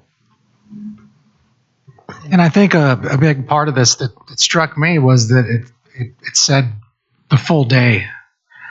And there's a lot of potential for a lot of things to go wrong for my world's a lot with custodial and maintenance, but when I think of a custodian filling in, the potential that can happen in an hour's worth of time or whatever is pretty high risk. So I think for everybody it's a little bit different, but the people I work with, I see it could rise to a high level real quick. And to your point, John, when we're talking about commensurate with a higher rate beginning with the first full day, I certainly would hope that supervisors would be aware of that, right? Which goes back to Trevor, your comments. I think what our safeguard in this is not. It is fiscally responsible and such, but we also don't want to get into a situation where someone comes to a supervisor later on and says, hey, I should have gotten a higher rate of pay because I did this work, and the supervisor has no knowledge of it, and now we've got this conflict between the two, and so we need to have some sort of a little bit of a safeguard in there. But I think to your point, with it being beginning the first full day, gosh, I sure would hope that supervisors would know that this is happening, and it's not something that we find out 3 days later or a week later or at the end of the pay period or whatever the case may be.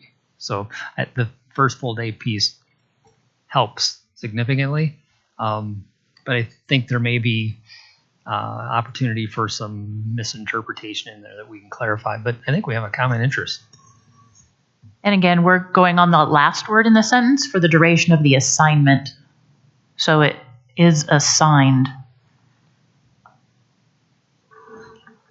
An example maybe would be a custodian who is called in to fill in because the FM's out by the FM and the supervisor doesn't know, maybe.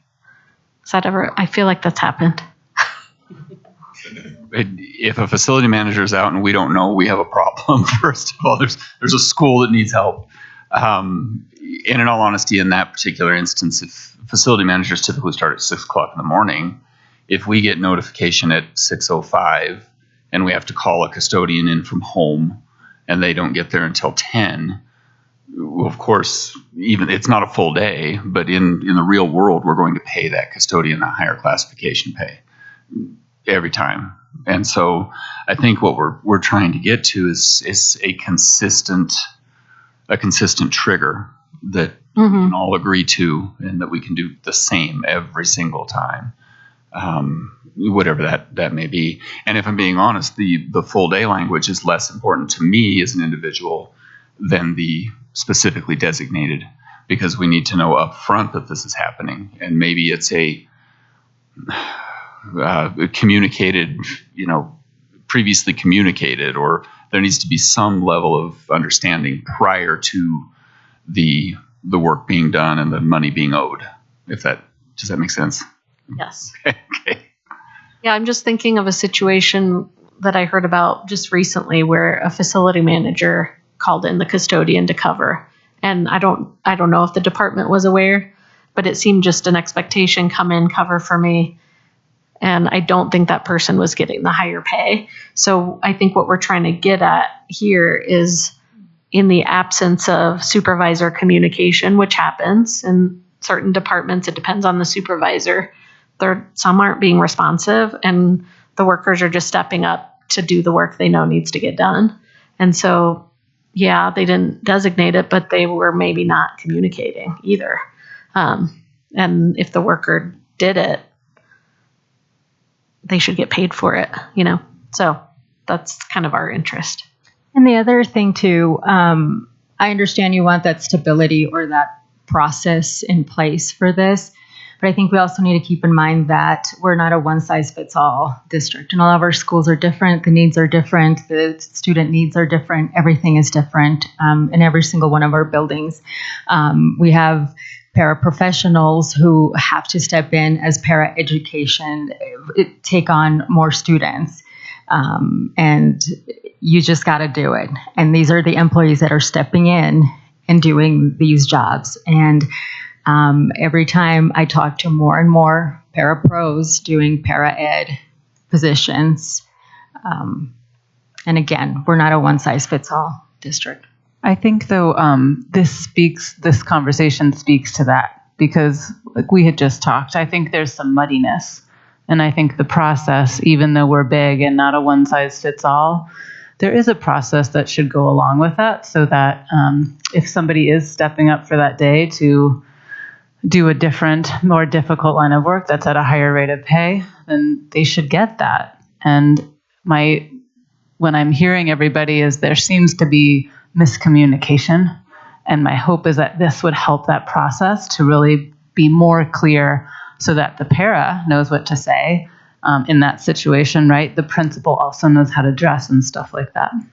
And I think some of it is going to be training from the district. I don't know if it's HR or who it is, so that every school is on the same plan. Because as people, like we go to schools all the time and it seems like every school has a different process for this. Everybody is on a different little world. So that's going to fall on you all to make sure that that training is passed down to every single administrator at every single school.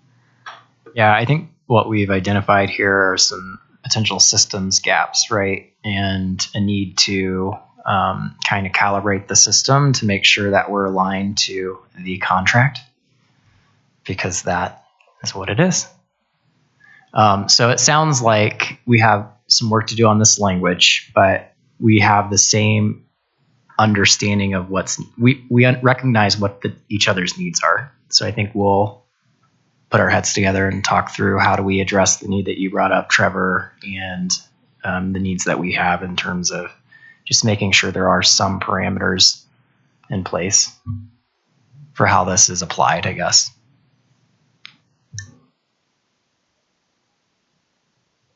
Just one more thing I'd like to add. We know we have a lot of support staff who step up and fill in for people. We know that. And to your point, Jen, you're absolutely spot on. We need to have systems to make sure that they are rewarded appropriately with that higher classification. Because, fundamentally, that's the right thing to do. And we need to make that happen. And unfortunately, because we're in such a large system, people, because they know what's the right thing to do, and when there's a void, they step up. And we know that about our support staff and most of our employees when there's a void and there's a need. So absolutely, we just need to figure out how we can do this to make sure that it happens so that it's across the board. Yep.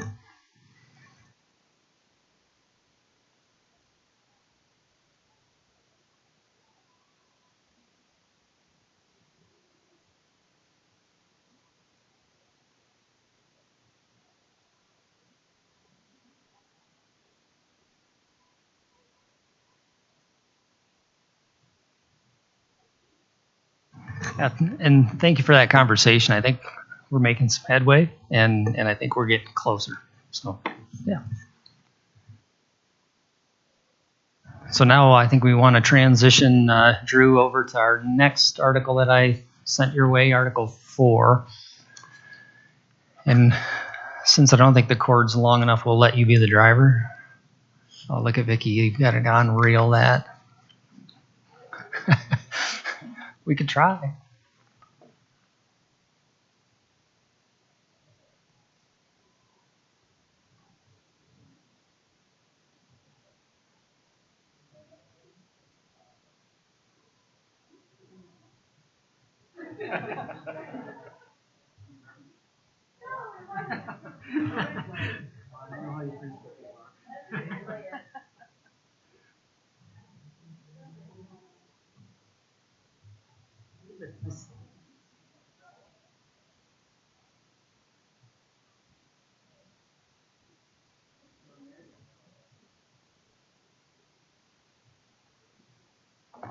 Yeah. Oh, yeah. Good idea.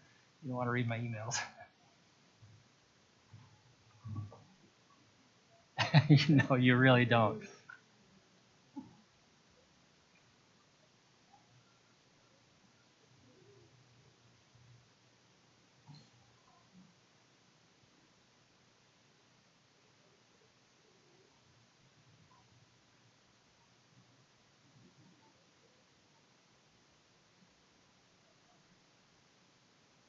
That was a Word doc, wasn't it?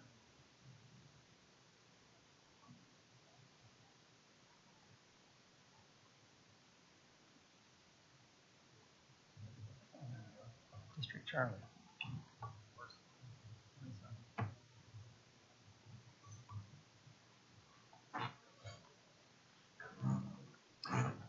Okay, so coming back to Article 4. So we think we have, after combining a couple different proposals and a couple different documents, are really close with what we had both intended. And we'll get this sent over to you as well. So looking at this under 411, HR will provide Jespa with regular updates on the list of currently posted positions to ensure that all available job openings are promptly communicated. Postings must not contain language that discourages applications. That was your language. Ours is the red. Yours is the orange. And obviously, we did strike through the vacancy list. And the reason for that is when positions are put into the system, they may be pulled from the system in our HR processes that list vacancies, but vacancies doesn't necessarily mean positions always get filled. Okay, so for whatever reason or another, and especially right now with us doing a lot of right sizing and the ROFs, school closure pieces, etc.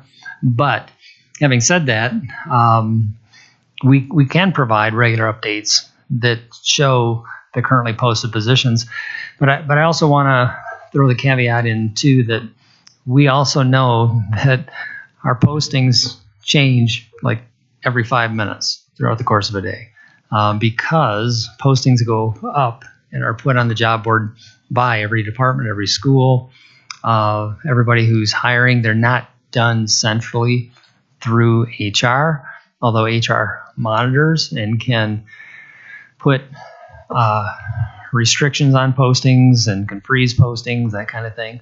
But certainly we can provide regular updates to what we have currently posted.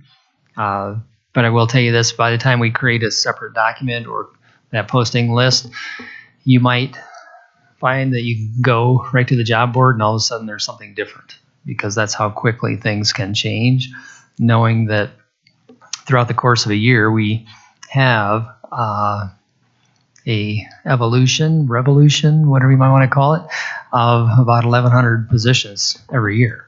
So figure that into a work year, you're going to see a different job board every single day. Okay. Sorry, Phil, do you mind making that a little larger on the screen? Yes, that's Thank you. absolutely.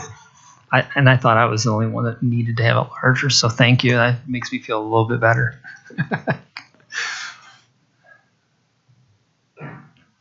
Okay, moving right along to 412, job advertisements and posting. We put the red in from original, it wasn't struck through. We'll adhere to a standardized template that includes the following information. You had put job description in, what benefits, we had talked about benefits eligibility before, but just knowing what the benefits are, which isn't always or necessarily tied to medical, dental, vision. We're also talking retirement benefits. And then department and/or specific location, we get that. We did put in the language except for pool positions and/or positions assigned by district departments. And then we also added in there as our language, geographic areas, articulation areas, level, elementary, middle, high. And I think that was based upon an earlier conversation we had, because I think part of the challenge we have is that people want to know what the job is, what it entails, and where it is, because being a district with 770 square miles and all their different locations, when you're applying for a job that ends up being somewhere that's really out of reach for you, or you don't want to have a hour-long commute, we can do a better job with our postings to indicate such. And even the level is important, because if you, there certainly is a difference between applying for a custodial position that's at the elementary school versus high school. So certainly in agreement that we want to be able to have greater clarity to job advertisements and postings. Oh, of course. And I know we had a lot of back and forth on pooled positions and the pros and cons of that. But just from a student success lens, we often, for example, we'll use a pooled position for anticipatory vacancies. We know certain job positions have a certain attrition rate, and a pooled position really allows us to get out ahead of that and to build a quality pool of candidates that we can draw from. And we don't always know where those vacancies are going to be, hence the reason why we can't necessarily say for this pooled position, we know it's going to be in this geographic area, which is why some of that additional detail is exempt, because we just don't know, excluded. So just wanted to comment that we still see a lot of value in the pooled positions, but we recognize the need for kind of a standardized template with job descriptions in general to build that consistency and provide potential candidates the information they need to consider for applying to our positions. So. And in 412, we struck through your language on the consistent template because we think we have captured that in the first sentence with adhering to a standardized template. Okay, and then 414, we know that you weren't or don't care for the language about the pool positions. I know we've had that conversation. We put that language back in, struck through I think you struck through that. And so we, again, there's a need for pool positions because of the high turnover in some areas and high volume jobs to be able to get a deeper pool of candidates. Can I add on to that, Phil? It's just, and I think one of your worries was that it was taking the place of jobs that we had with locations, and it is not, right? Like it's on top of that. So the jobs that we have open are open and posted, and then we also have these pooled positions open as well. So not taking away from anything.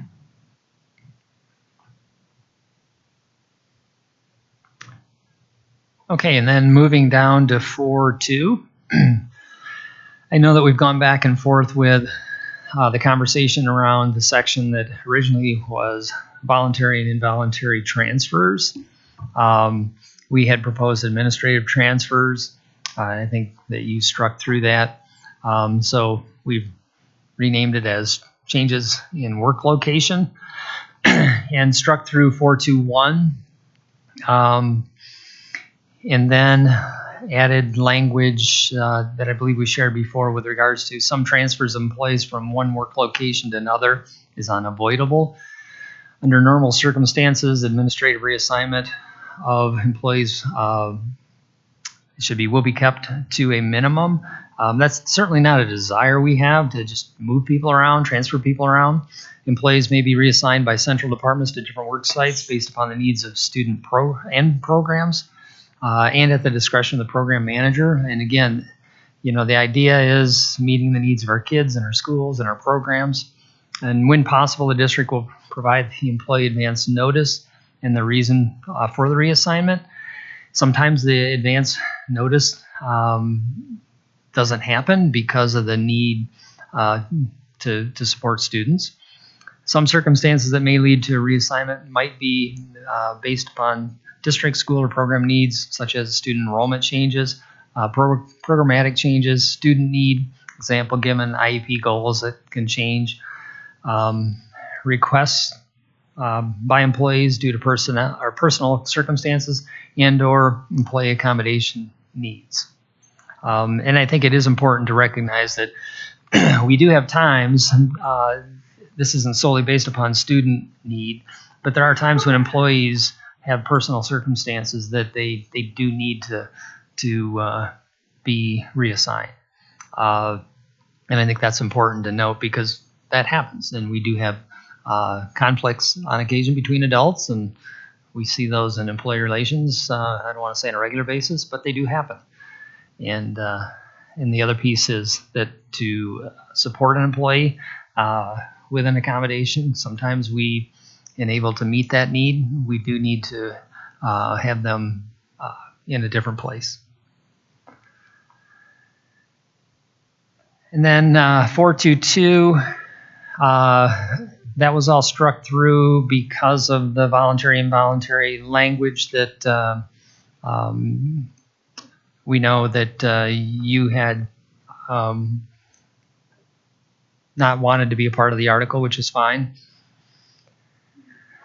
And then going down application process, selection process, we don't have any additional changes until we get down to 444. And we had this conversation around having an additional piece of the selection criteria. And we talked about the applicant's overall work history, relevant experience. We had struck through past job related performance and overall work history, just to clarify. And there was a piece, and I'm not sure how it got lost in the translation. I think it might be above, with regards to not using an employee's evaluation as a part of the selection process, because we don't want that information to be part of the selection committee's information, and it's confidential. And then we did add the D with regards to the reference check. And you had indicated you would like to have limited to the references provided by the candidate only. And we've changed that to reference check conducted by the hiring manager, because hiring managers need to be able to talk to previous supervisors, people who know the capabilities of the candidate, etc. If we're limiting the references provided by the candidate only, that may not be a true indication or a picture of that candidate in finding out whether they can do the work and can meet the needs that's required of that position. And, you know, if it's limited to those references, again, not to discredit or anything of the kind of an employee, but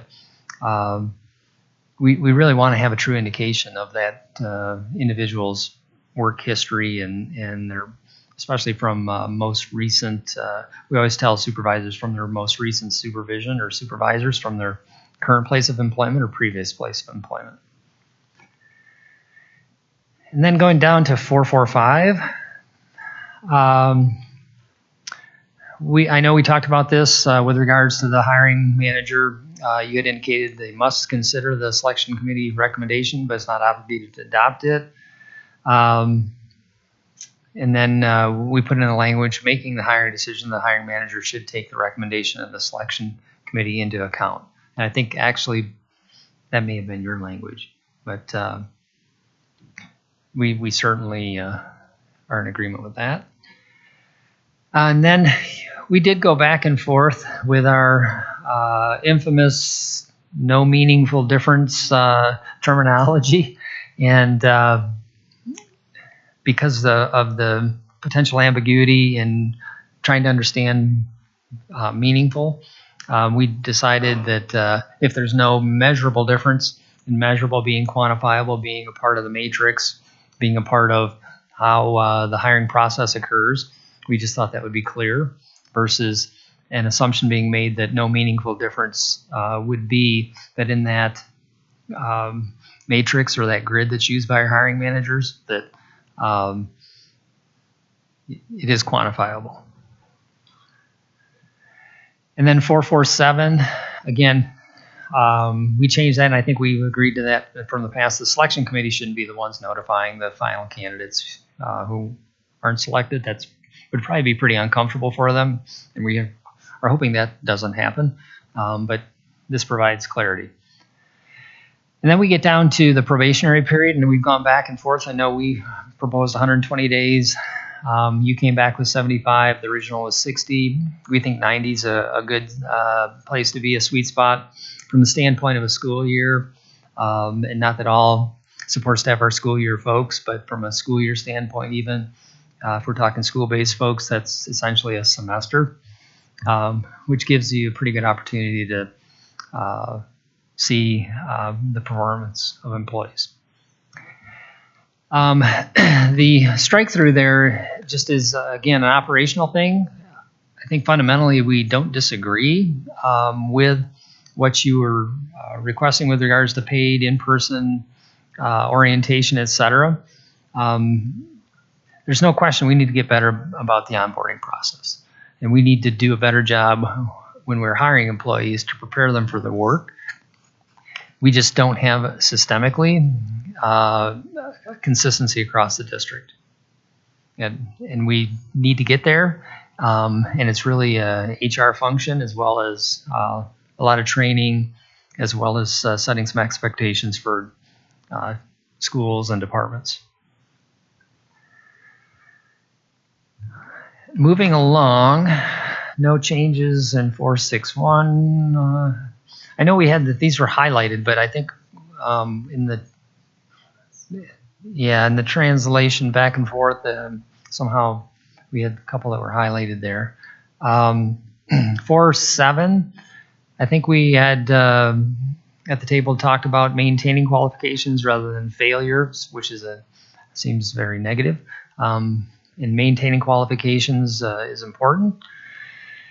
And then your language had the district will cover the cost of all of the educational licensure endorsements for employees. There's already some that happens in different departments based upon the specific needs and special needs of departments as far as training, et cetera. But as far as being able to get to across the board, again, that's something we will need to study more and do more research on as to what the actual cost would be, because we don't really even know what that is. I mean, that's a number that's out there that we just don't even have. Going to 473.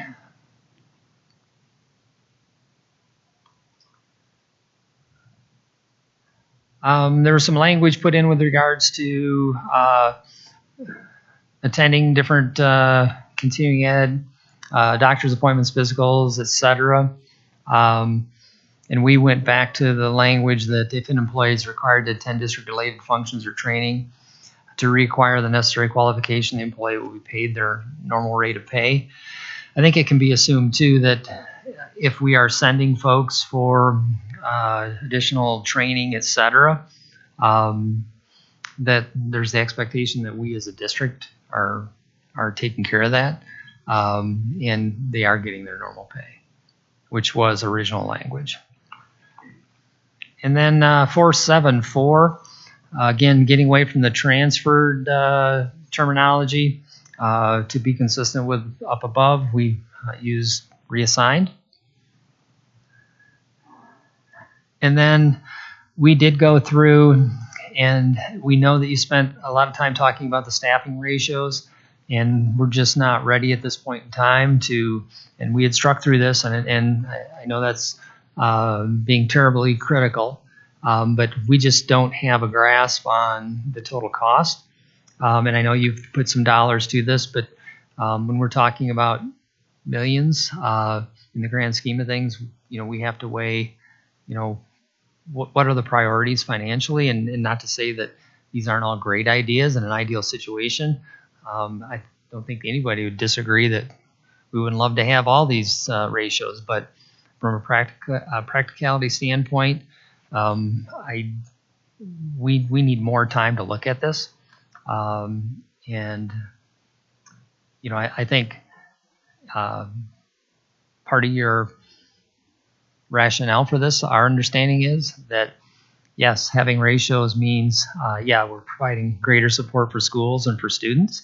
And it's also to say we need to do a better job in making sure that our positions are filled and we have an adequate amount of staff. But that's a really big chunk to essentially take on. But I think it is something that we have an interest in continuing to have a conversation with. We just aren't prepared. And saying aren't prepared doesn't mean that we don't have information. We just know that this is a big commitment on the part of the district, and certainly want to have some conversation, but not ready to make a commitment.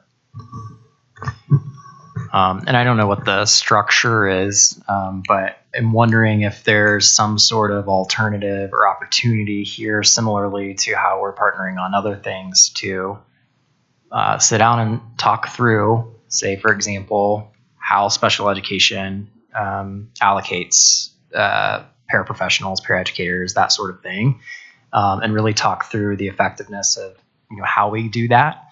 And work together on that. I mean, there's so many different factors to take into account, and we'd be willing to sit down and talk through some of that with you. And there might be a better way. And we're open to hearing ideas around how to do that.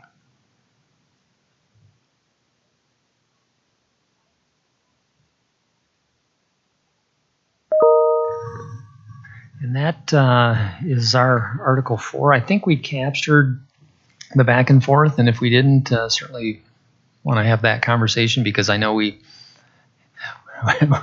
had some word to Google to word issues. So I want to leave that open for conversation. Those of you in the audience might get a kick out of this, but I totally butchered the colors on this one, and that was kind of the back and forth between Vicki and I earlier on her apologizing for using 2 colors because I used 3 or 4 on this one, so made it really confusing for everyone.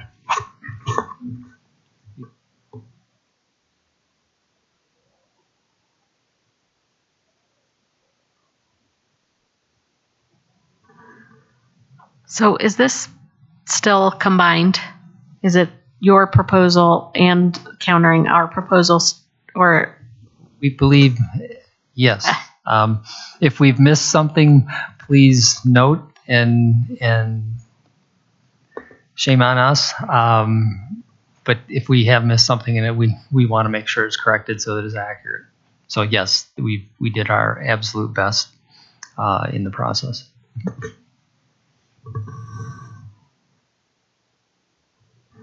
Following along, it looks, yes, it's easier to follow. Could you send this to us, please? Thank you.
Okay.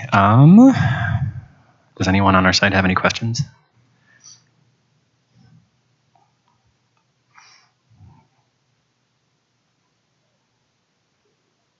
Yeah, can we caucus for how long do you want, Darcy?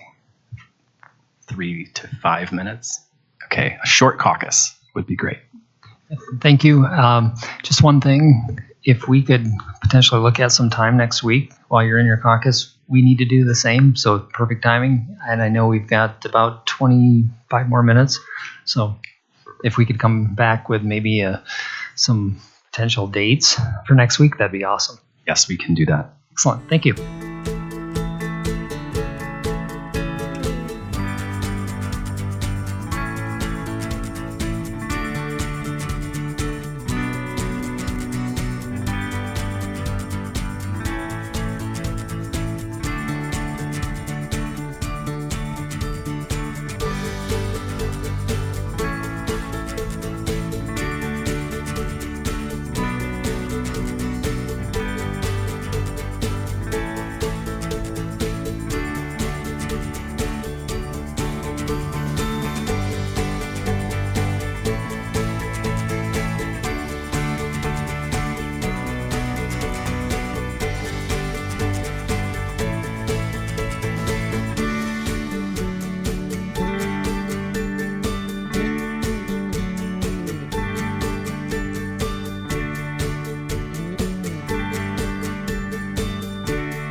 And we're back from my little caucus. And what's your pleasure with regards to next steps, knowing that we have about 18 minutes?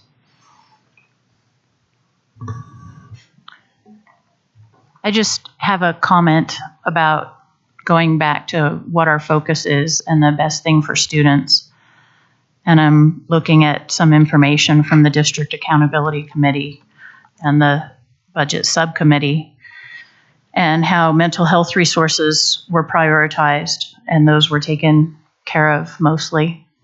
And below that is interventions for at-risk and instructional support, and how that's a priority.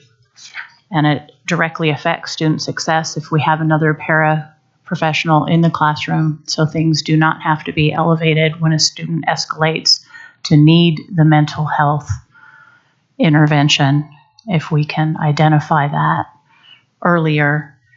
And it also addresses the student-based budgeting as their final recommendations on finding the right balance between the autonomy and the district systems, again, to support the best for students. And I'm worried about having a conversation, but not ready to make a commitment. I just wanted to say I'm worried. We appreciate your comment. As to next week, Tuesday, 4 o'clock. Does that work? We were thinking Friday at Ooh. 9 o'clock. Oh, Friday at what time? 9 o'clock in the morning? days are hard for us. Okay. Unless someone can sub for Sarah from the district, that'd be great.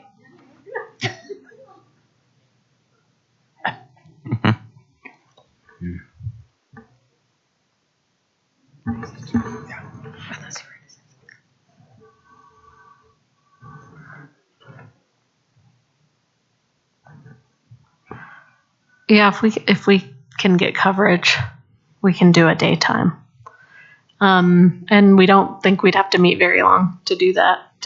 We'd maybe want to counter Article 4 at the same time, because it is a huge priority. So I just want to reiterate what Darcy is saying. So I know you struck through all of this language, and we will counter it back. Just the paraprofessional section on its own. What's really happening in schools is out of line with what's in the school resource guide anyway. And I think, to Darcy's point, we need some guaranteed supports for teachers, supports for students as the priority. And our principals, when I go through and see what they have to do to staff their schools, it's really alarming. And there's a lot of principal turnover too. It's hard to keep principals. And a lot of what principal turnover is related to our systems and structures. And the job is just way too hard. So we need to make this as easy as possible. Give them the money to staff the paraprofessionals they have, and have sufficient paraprofessionals outlined. Just like teachers have class sizes, we need ratios. So we want to counter this too. We were hoping to counter Article 6, only because it felt like we were really close, and in the spirit of progress and feeling like we might potentially accomplish something that felt good to us, but we're open to counter to Article 4 as opposed to us countering Article 6. But We can fit them both in, I think. well, now we're looking at just saying. I mean, we're not opposed to that. Yeah, plus the compensation proposal from us, right? That was the idea of next week. We'll be efficient. Yeah. Yeah, it would be hard for us to get everything we need to do done by Tuesday to counter the compensation. This is the idea of having it toward the end of the week. Tuesday seems unrealistic for us. We thought so, but it was one of the only days most of us could be here. But let's try to make Friday work if we can. Yeah, is there a time that works? Sorry, Phil, I should just give you the mic. You said 9. Let's do 9 o'clock. Calendar at 9.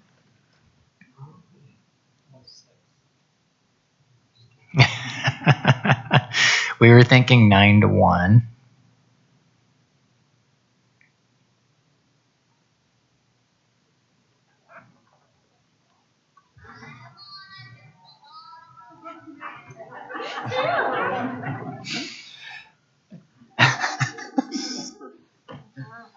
So, okay, if Friday at 9 o'clock in the morning, but yeah, we would love if we could all be here. So if we could try and get coverage or at least help our team get here without feeling guilty for leaving their kids, that would be cool. We will help find a solution for that.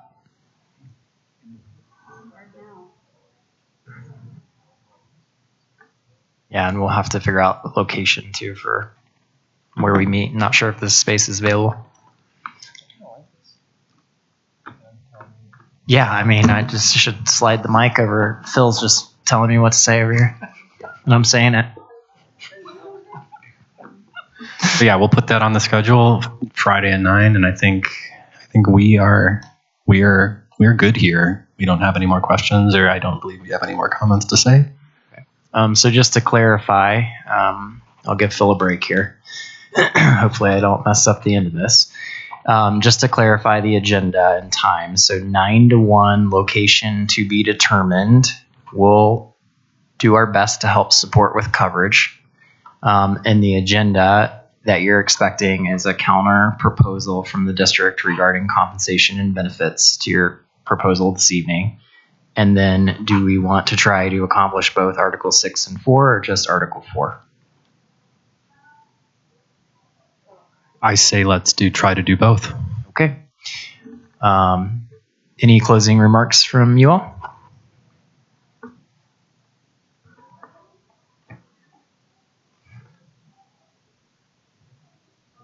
Okay, I'll close this out.